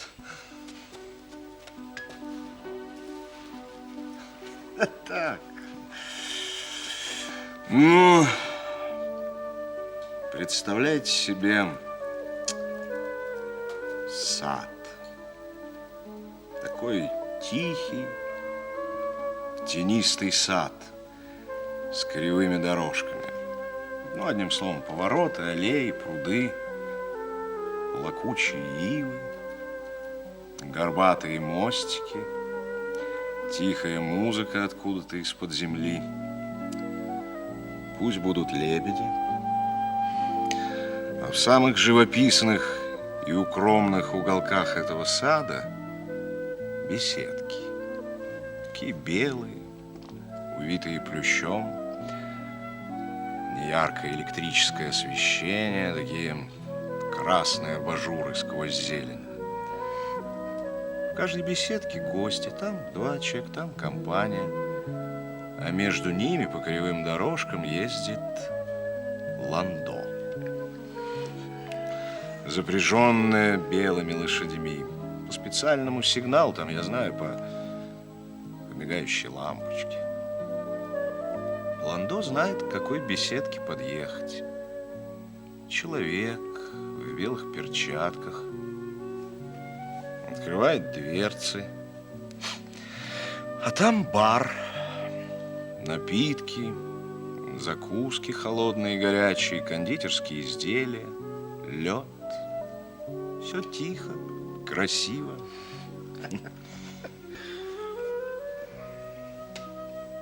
А? Ну как? Фантастика. Сон Веры Павловны, а, Лев Сергеевич? Вы по профессии архитектор? Он бармен. А, что, не нравится? Не нравится, не настаивайте, Лев Сергеевич, и моя профессия вам не по душе. Нет, ну почему? Не, подождите, не надо мне возражать. Я сам за себя постою. Моя профессия одна из древнейших.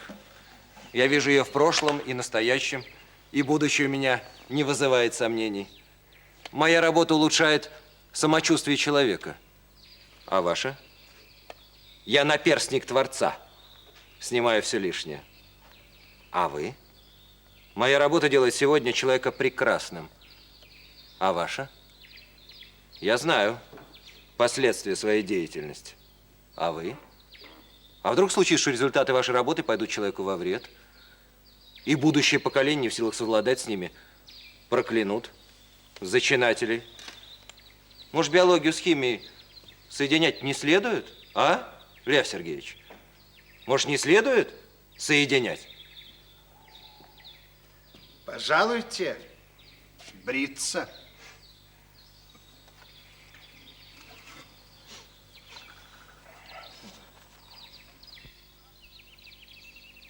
Маша!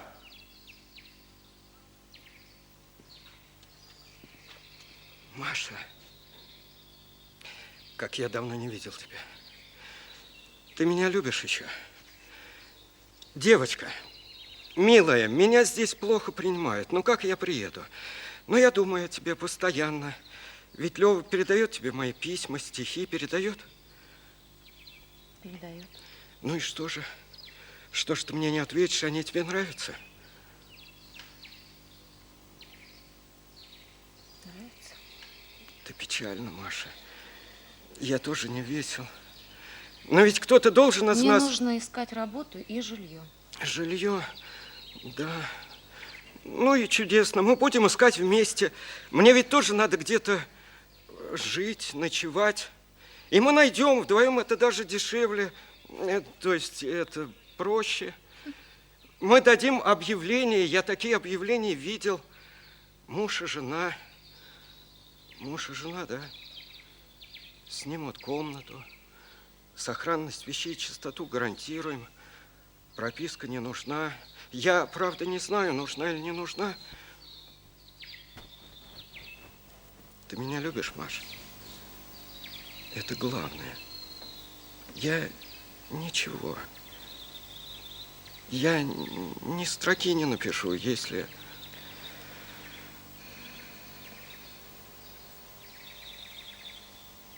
Как здесь было хорошо зимой. Как здесь было. Вспоминаешь зиму, Маша?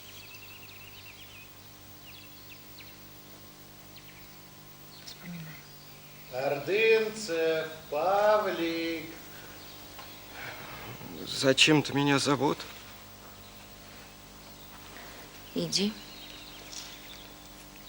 Подождешь меня? Ты не пей больше. Я скоро. Я, Маш, скоро.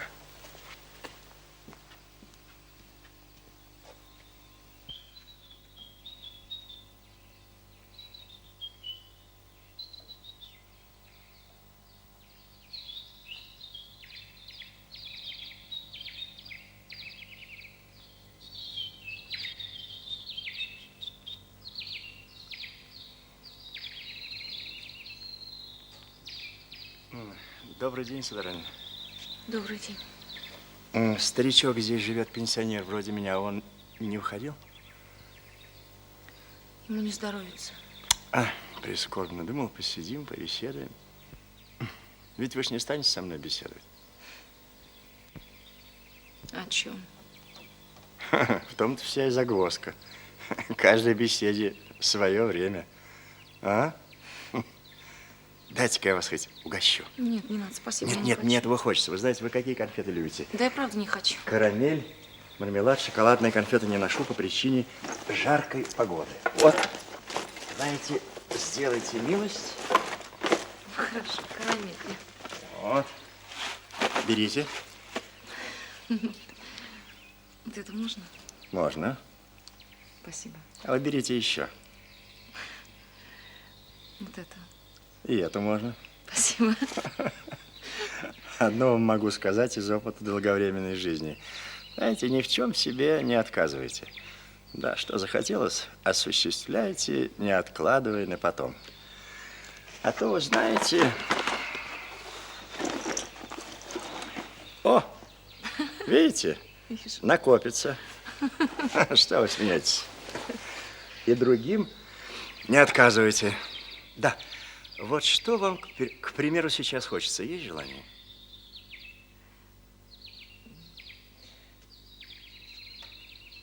На пляж искупаться.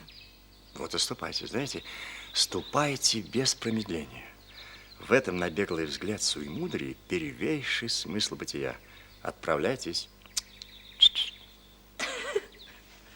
Да не смейтесь.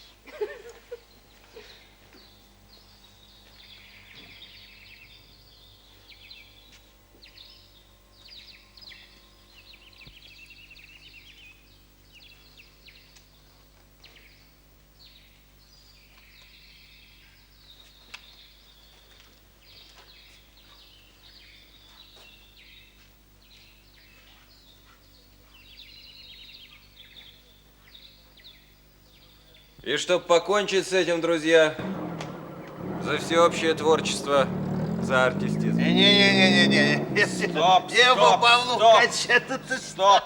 Павлик, я уже хорош. Ты что, жара как в бане. Того и гляди, скоро веники можно будет ломать. А что? Деревьев много. А вы тоже не без фантазии. О, это большой выдумщик в своем деле. А я как-то не поняла или прослушала. А вы где работаете? В оздоровительном учреждении. В каком? Отгадайте. Ну, право, я не берусь. В санатории должно быть. О, тепло, тепло, тепло. Профилактория? А, еще теплее. Ну, ребята, ну, где? Ну, где вот так-то делают? Где, а? А еще приговаривают. Ну. Притом совершенно голый. О, ну, вот так. О. Так вы что, в бане работаете? О, молодец, догадливый, в яблочко. Скажите, а вот вы любите ходить в баню? Да вы знаете, я не помню, когда последний раз там была. У нас ванна. Вот так, старичок. Вот так все говорят. А без бани-то нельзя.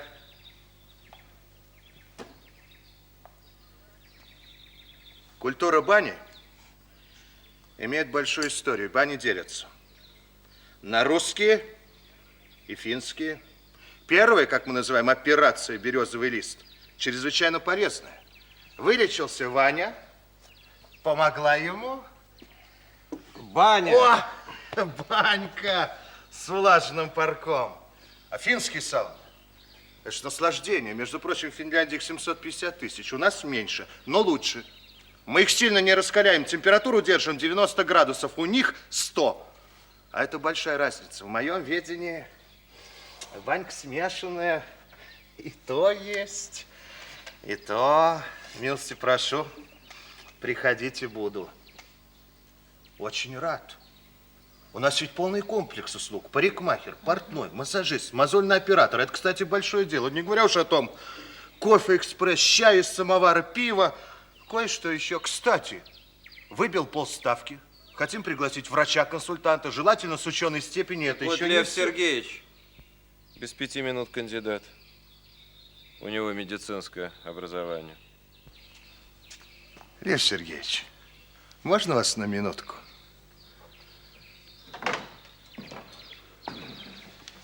Извините, как говорят французы, тет-а-тет в 4 глаза. Лев Сергеевич, так вот я хочу вам объяснить.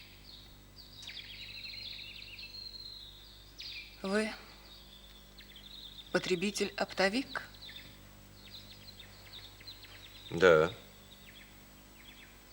Или все, или ничего. А все. Это, простите, в каком смысле? А в том же, в каком ваше ничего. Вы же ничего не хотите? Я вас правильно понял?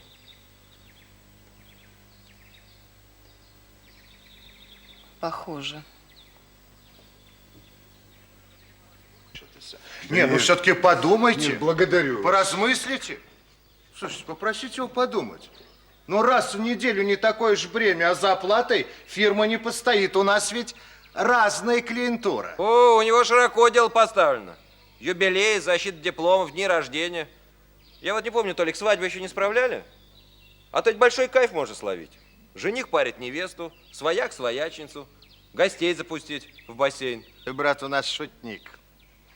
Я не знаю, как вы, а я должен пойти в тенек. Полежать, Павлух, полежать. Пойдите вместе. А что в самом деле, поэт? Пойдем, а? Ах ты, боже мой, да вот люблю поэтов, артистов, с хоккеистами вот купил, с десятиборцами, со спортивными комментаторами, а вот с поэтами не приходилось. Пойдем, я тебе еще почитаю. Пойдем, одуванчик, пойдем. Пойдем.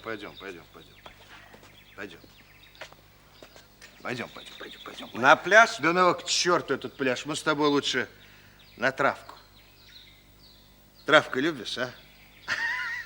Ах, ты хороший парень.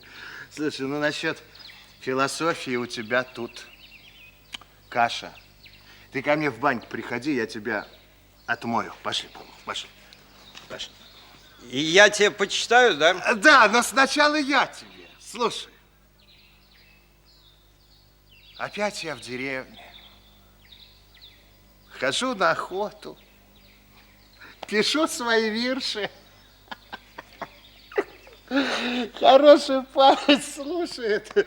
Живется легко. Пошли, Павлуха, пошли. Вчера, утомленный ходьбой по болоту, забрался в сарай и заснул глубоко. Ты понял, как писали раньше классики? Пошли, Павлуха, пошли. Пошли, старичок, пошли.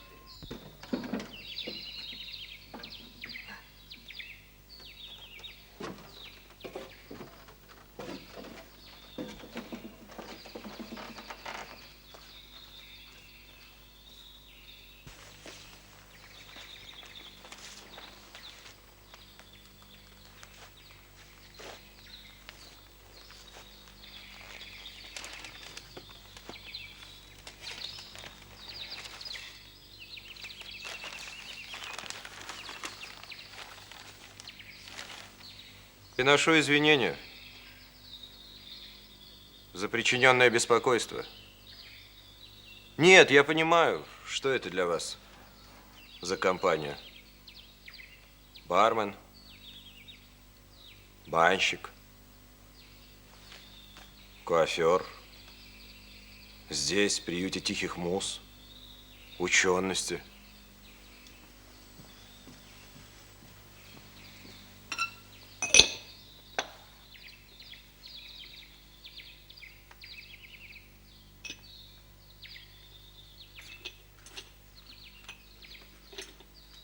Поймите только, что у большинства этих людей свой счет к вам, милостивый государь. Да-да, счет.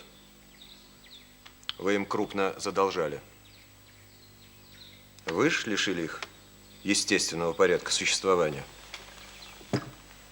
приспособив всю жизнь на себя. На себя. И всегда пытались напялить пиджак своего размера. И галстук по своему вкусу повязать.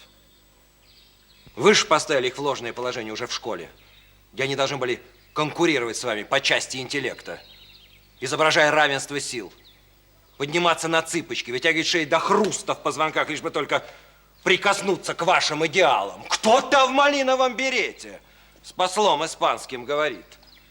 Князь на Онегина глядит.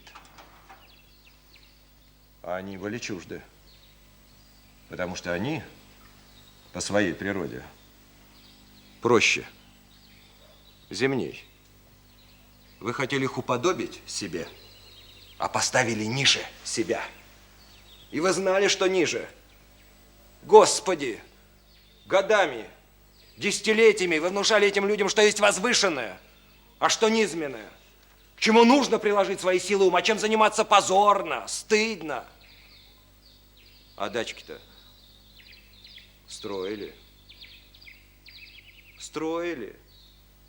Вы же ломали этих людей, отвлекая их от главного их призвания и таланта, если хотите. А в чем их талант? В коммерции. в древнейшем и исконнейшем человеческом занятии, в коммерции. Ну, с коммерсантами мы разобрались более 60 лет назад. Да? И что? Больше такой профессии не существует? Ну, почему же? Профессия почтенная. Весь вопрос только в том, чем торговать. А что, если на прилавке окажется стыд, честь, человеческое достоинство, принципы?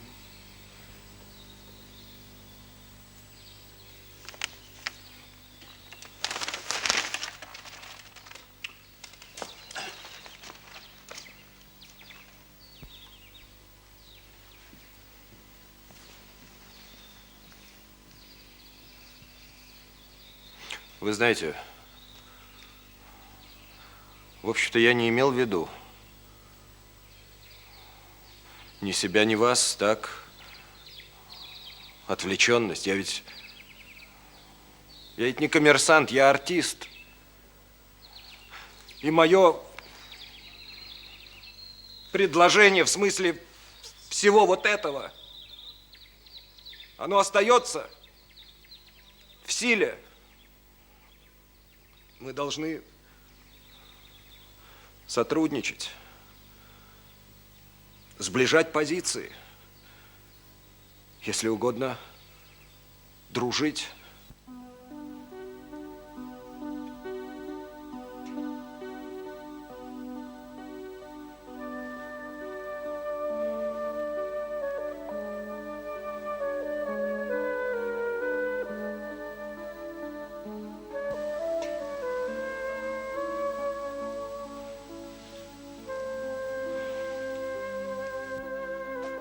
Знаете, так устанешь за день. А тут приходишь в приличный дом, книги, на проигрыватель Вивальди, читаем что-нибудь вслух. «Былое думы» или об уходе Толстого. Ясный взгляд, благие намерения. Одним словом, совесть чиста, на душе спокойно. Вам не кажется, что совесть должна быть чиста не только вечером, но и днем? Эта перспектива вас не смущает? Что вы? Если осуществится то, о чем я мечтаю, все могу бросить.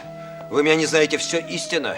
То, что для меня сегодня дорого, завтра будет не в грош, это я вам говорю. Слушайте, вы умный человек. Неужели вы не понимаете, что истинное расположение между человеком и человеком так не делается? А как? Как? Тихо и вкрадчиво? Потихоньку-полегоньку?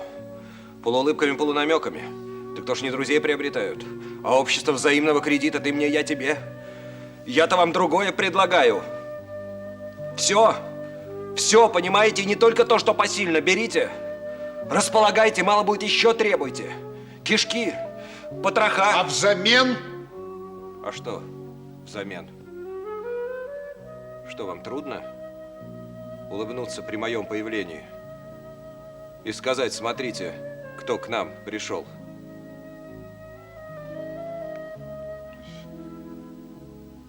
Смотрите, кто к нам пришел. Да, смотрите. Если, на ваш взгляд, ставка моя велика. Ну, слушайте, вам не кажется, что через некоторое время мы начнем тяготиться друг другом? И попятимся назад? Да. А мы поклянемся.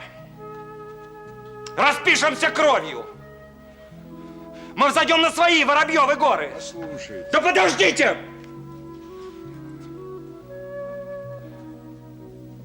Ну, хотите, я руку сломаю, а?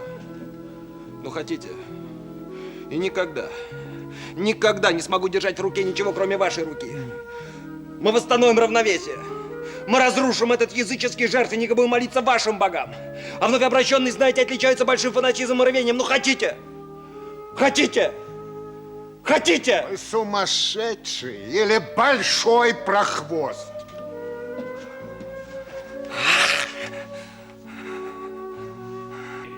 Пардон, мадам.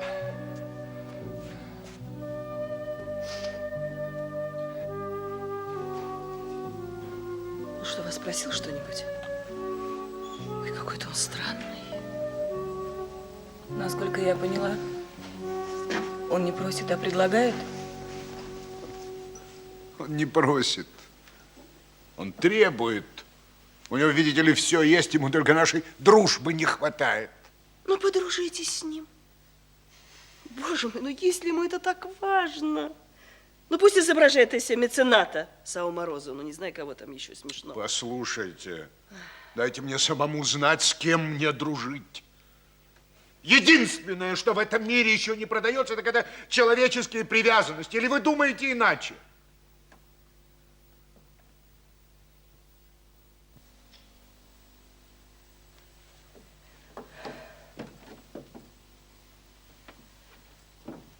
Когда во время войны я с детьми жила на Алтае в деревне Вертухи, у меня была хозяйка Катя Синькова, простая крестьянка. А мы с ней дружили. Я к ней искренне была расположена. Господи, она тогда продала мне тёлку. Да мне не нужна тёлка. У нас не такое бедственное положение, чтобы торговать. Господи, Лёва, ну что вы все время кричите? Простите. Алина!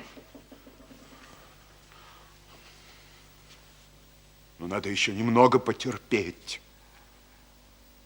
У нас все будет. Мы снимем дачу на 1 сезон, ну так все делают. Потом купим дом рубленный, с горницей. Я это очень люблю. С баней, наконец. Лёва, воспользуйся случаем, расспроси подробно, как ее топить. Как топить? Дровами топить! Я хочу искупаться. Да, я тоже, я только плавки возьму. Вы что, хотите оставить меня вот с этими пьяными мужчинами? Вы забираете их с собой. Нет, нет, нет, нет, Еще не Лёва хватает. останется, Лёва останется.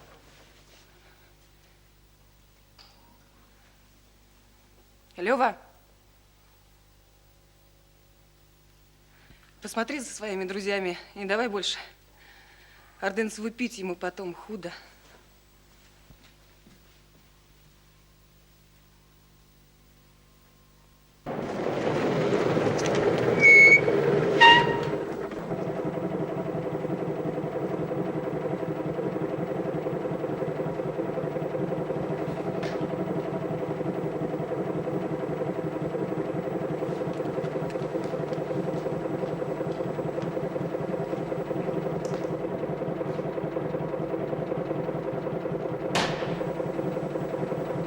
Тут развилка куда? В лес.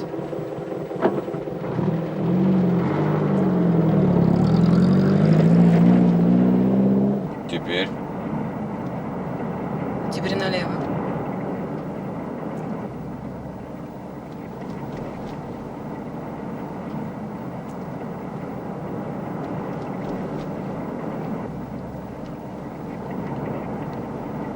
Еще раз налево.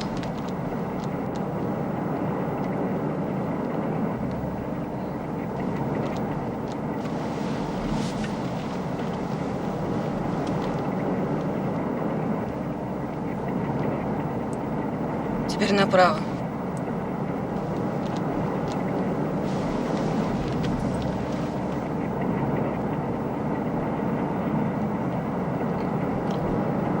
Вот здесь.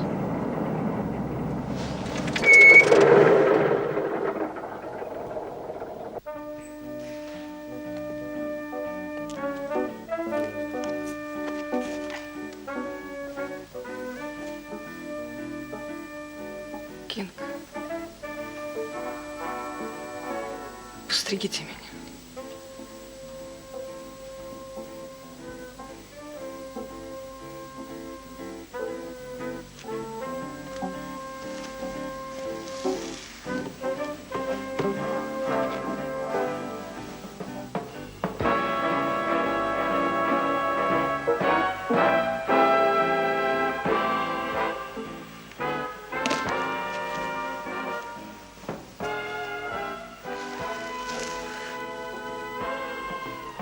Прошу.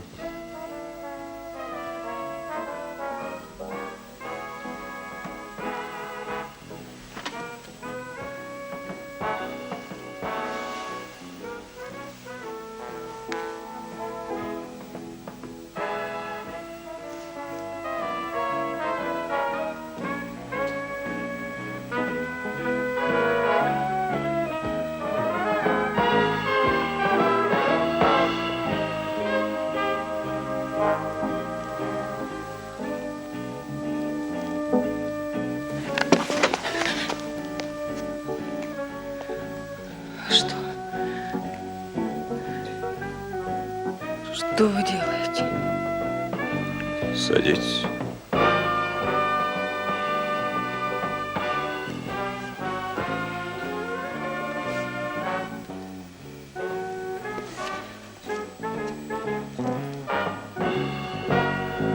Я не хочу.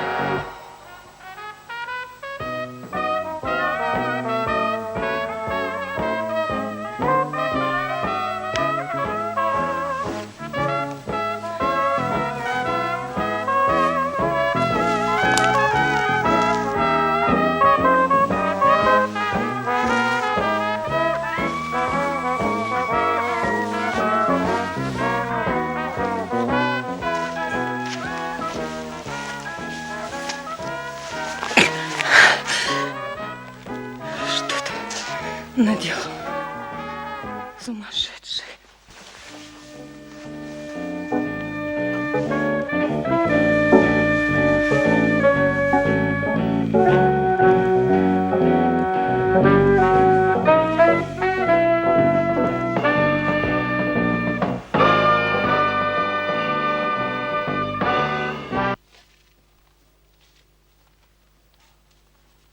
Папаш!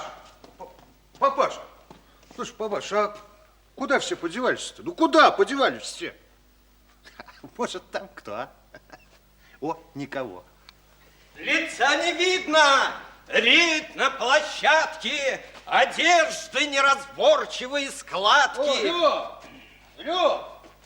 Лев, слушай, куда все подевались-то? Куда? И кажется, стоит он Да босиком. погоди ты, папаш, ну где женщин-то? Где все? Ну вот, я же говорю, все пропьем, гармонь оставим. Папач, вы простите, сегодня такой несуразный день. Вы же меня знаете. Ничего, Лёшка, ничего. Я, знаешь, я уже принимаю все как должное. Ну что значит, как должно? Лев, как насчет? Папач, я могу их увезти. Вот Ордынцев, он мне ремонт помогает делать. Ну, простите, я пьян. Не он ли вполз под видом черной мушки на целлулоид первой погремушки?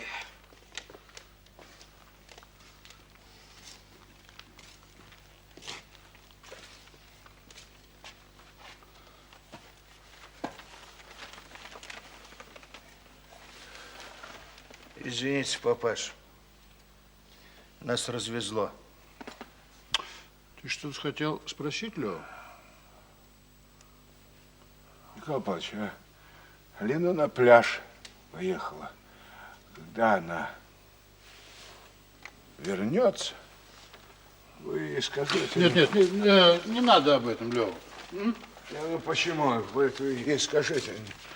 Нет, это я вам говорю. Я не смог сделать ее счастливой.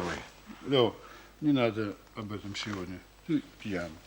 Мы поговорим завтра. Ну почему? Ну я не смог сделать ее счастливой. Не надо, Послушайте, может нам согласиться на их предложение? Все равно они победят. Ну вот ты с Алиной решай, а мы уже приняли решение. Как? Я же о вас, о вашем здоровье. Эх, Лёва. Что? Лавочник, Лёва, понятие широкое. Я понимаю. Виктор Павлович, можно я у вас возьму бутылку шампанского? Я Да, освежусь. конечно, пожалуйста. Конечно, пожалуйста. Я отдам! Я все отдам! Я вот только отпускные получу.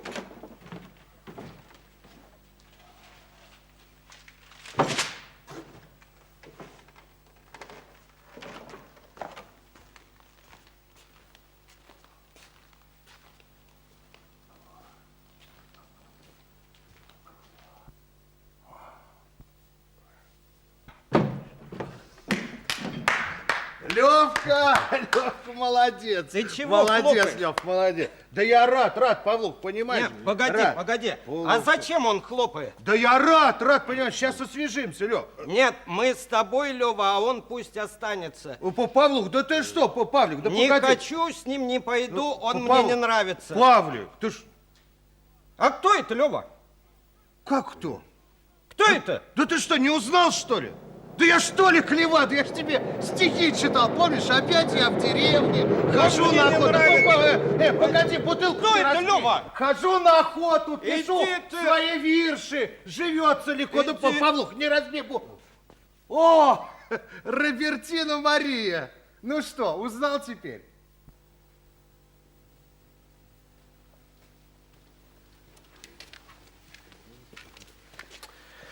Маша. Пойдемте, Маша. Руки. Старичок, у нас тут без бутылки не разберешься. А вы что, на пляж вместе ездили? Мы искупались, потом я ее прокатил. А вот это напрасно. Почему? А я говорю, Да напрасно. ладно, Лев, не заводись. Ну какое дело-то? Прокатил. Ну, дай-ка я открою. Стоп, стоп, стоп! Стоп! Стоп! Я был пьян, а вы нахально воспользовались? Ты и сейчас пьян. Вот как? Вы думаете, если вы на машине, а по дороге идет красивая девушка, Слушай, ты кто такой-то? Тебе что надо-то? не тыкать? Да ты что? Ты что ли не узнал? Это Павлик! Павлик! Стоп, стоп! Я люблю эту девушку. Ну и что? Что ты ей дашь? Стихи он ей напишет! Стихи! Правда, Павлик? Ну, пиши, пиши. А я ей дам работу, жилье. У вас что, домоуправление? Вы что, отдел кадров? Это мои дела. Вы ведете себя как лавошник. Ну, спокойно, спокойно. Ну, ладно, ребят, кончай базарить. Ну, мало ли у кого что. Правда, Павлик? Вы все здесь подгулявшие лавы... Что же вы делаете? Что же вы делаете, а? Негодяи. Павлух, да я же не хотел. Вы что, нарочно целили, а? Да брось ты, Лев, брось. Я вам не Лев. А вам как не стыдно? С кем вы связались? Вы знаете, кто они? Кто? Пошел ты! Вы именно в него целили, да? Да брось ты, Лев. Ни в кого я не целился, оно просто разогрелось. Павлух. Вы что себе позволили?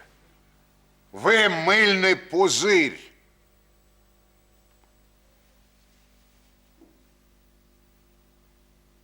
А что я себе позволил-то?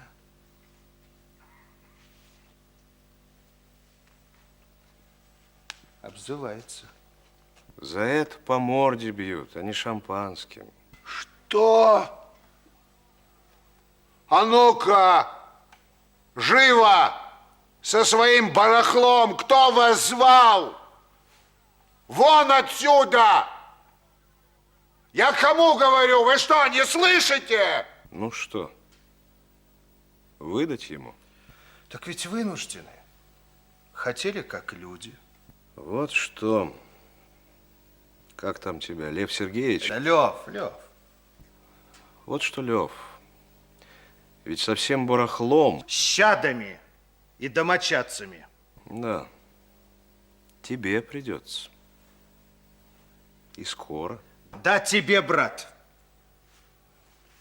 Не придется. Я дал согласие. На что? Я принял его предложение. Чье это? Кинга, что ли? А кто он здесь такой, чтобы предлагать-то?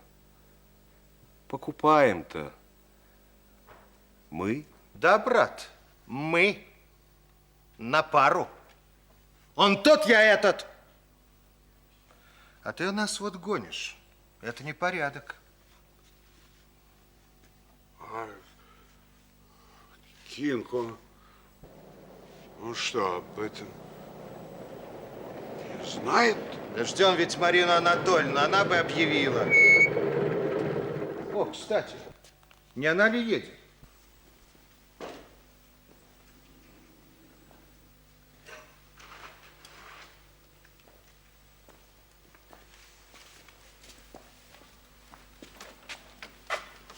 Ты что, поранился, что ли? Что с рукой-то? Сломал. Ну? Как обещал, Лев Сергеевич. Ну, теперь-то вы верите мне? Кинга больше нет. Есть ваш приятель, Гена Королев, товарищ, друг. Ты что, сам, что ли? Ну, случайно, наверное. Ну? Теперь ваша очередь. Забыли? Посмотрите, кто к нам пришел.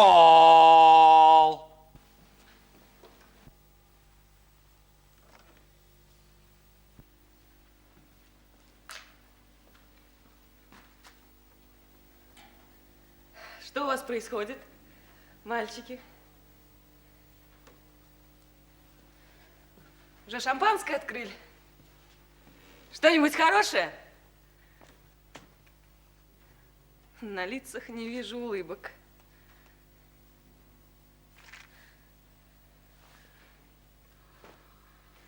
Как он меня постриг?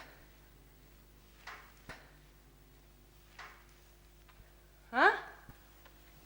Не слышу рукоплесканий. Кинг. Кинг. Вашу работу, по-моему, не оценили. И тебе не нравится? Ведь бесплатно, милый.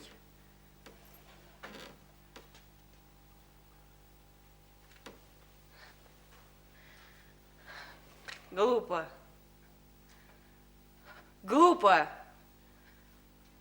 В своем поступке не вижу ничего предосудительного. Длинные надоели. Стриг меня первоклассный мастер. Мы с ним предварительно обсудили. Так носят в Европе. И вообще, что за спесь? Что за спесь? Откуда у вас она? Вы что, кичитесь родством с дядей? А что он такого написал? Кто его читает? Он что, открыл глаза человечеству? Или хоть раз в жизни сделал мужественный поступок? Все это ложь! Да, мама, красивая ложь. Единственное наследие, которое вызывает настоящие страсти. Вот это дача!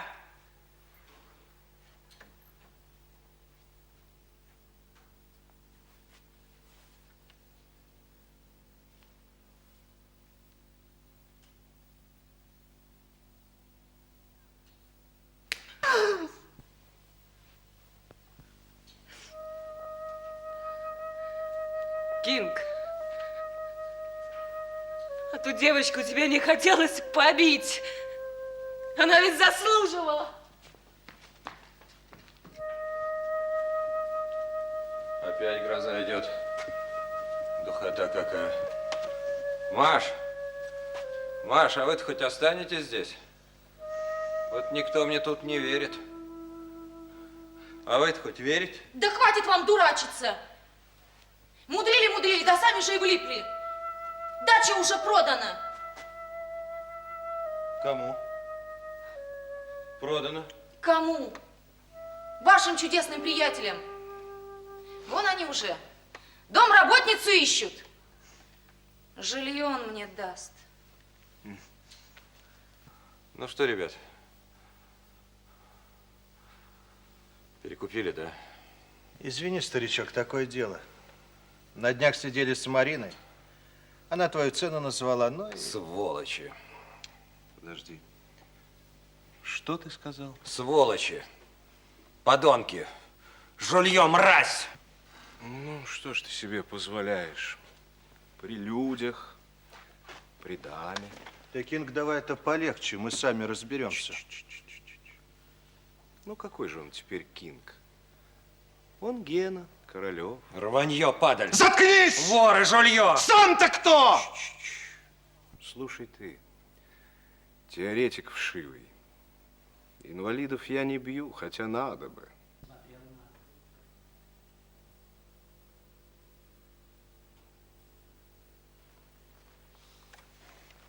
Что вы хотите делать? Идите туда, иди. Не трогайте меня. Какая она вообще?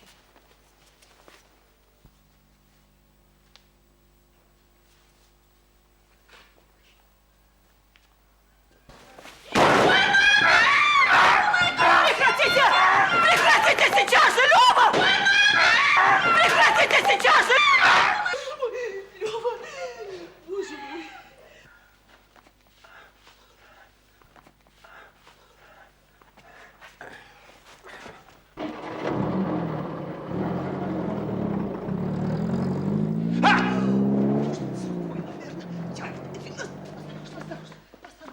Лёва, помогите же, Господи! Тихо, тихо, тихо, тихо. Тихо, тихонечко, тихонечко. Осторожно, осторожно. Ничего, ничего, ничего, ничего, ничего, ничего, ничего. Ничего, сейчас все пройдет. Ничего, сейчас все пройдет. Сейчас легче будет, сейчас. Ничего, успокойтесь сейчас. Ничего. Я услышал крик и позволил себе подойти.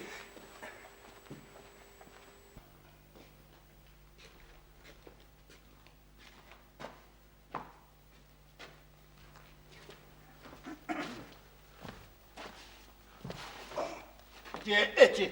Кто? Где эти? Да уехали? Ну где ты ходишь, Коля? Драка же, ты посмотри. Я дозвонился. Я знал, что она ничего не решит, не переговорив со мной. Передайте этому милорду, что дача не продается. Что?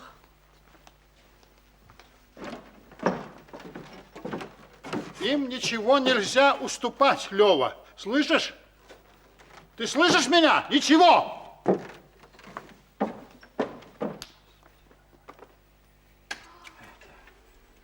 Что это? Это флейта.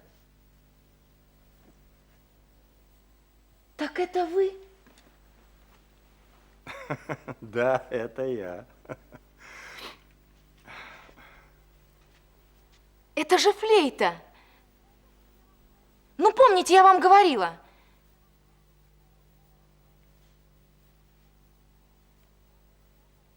Смотрите, кто к нам пришел.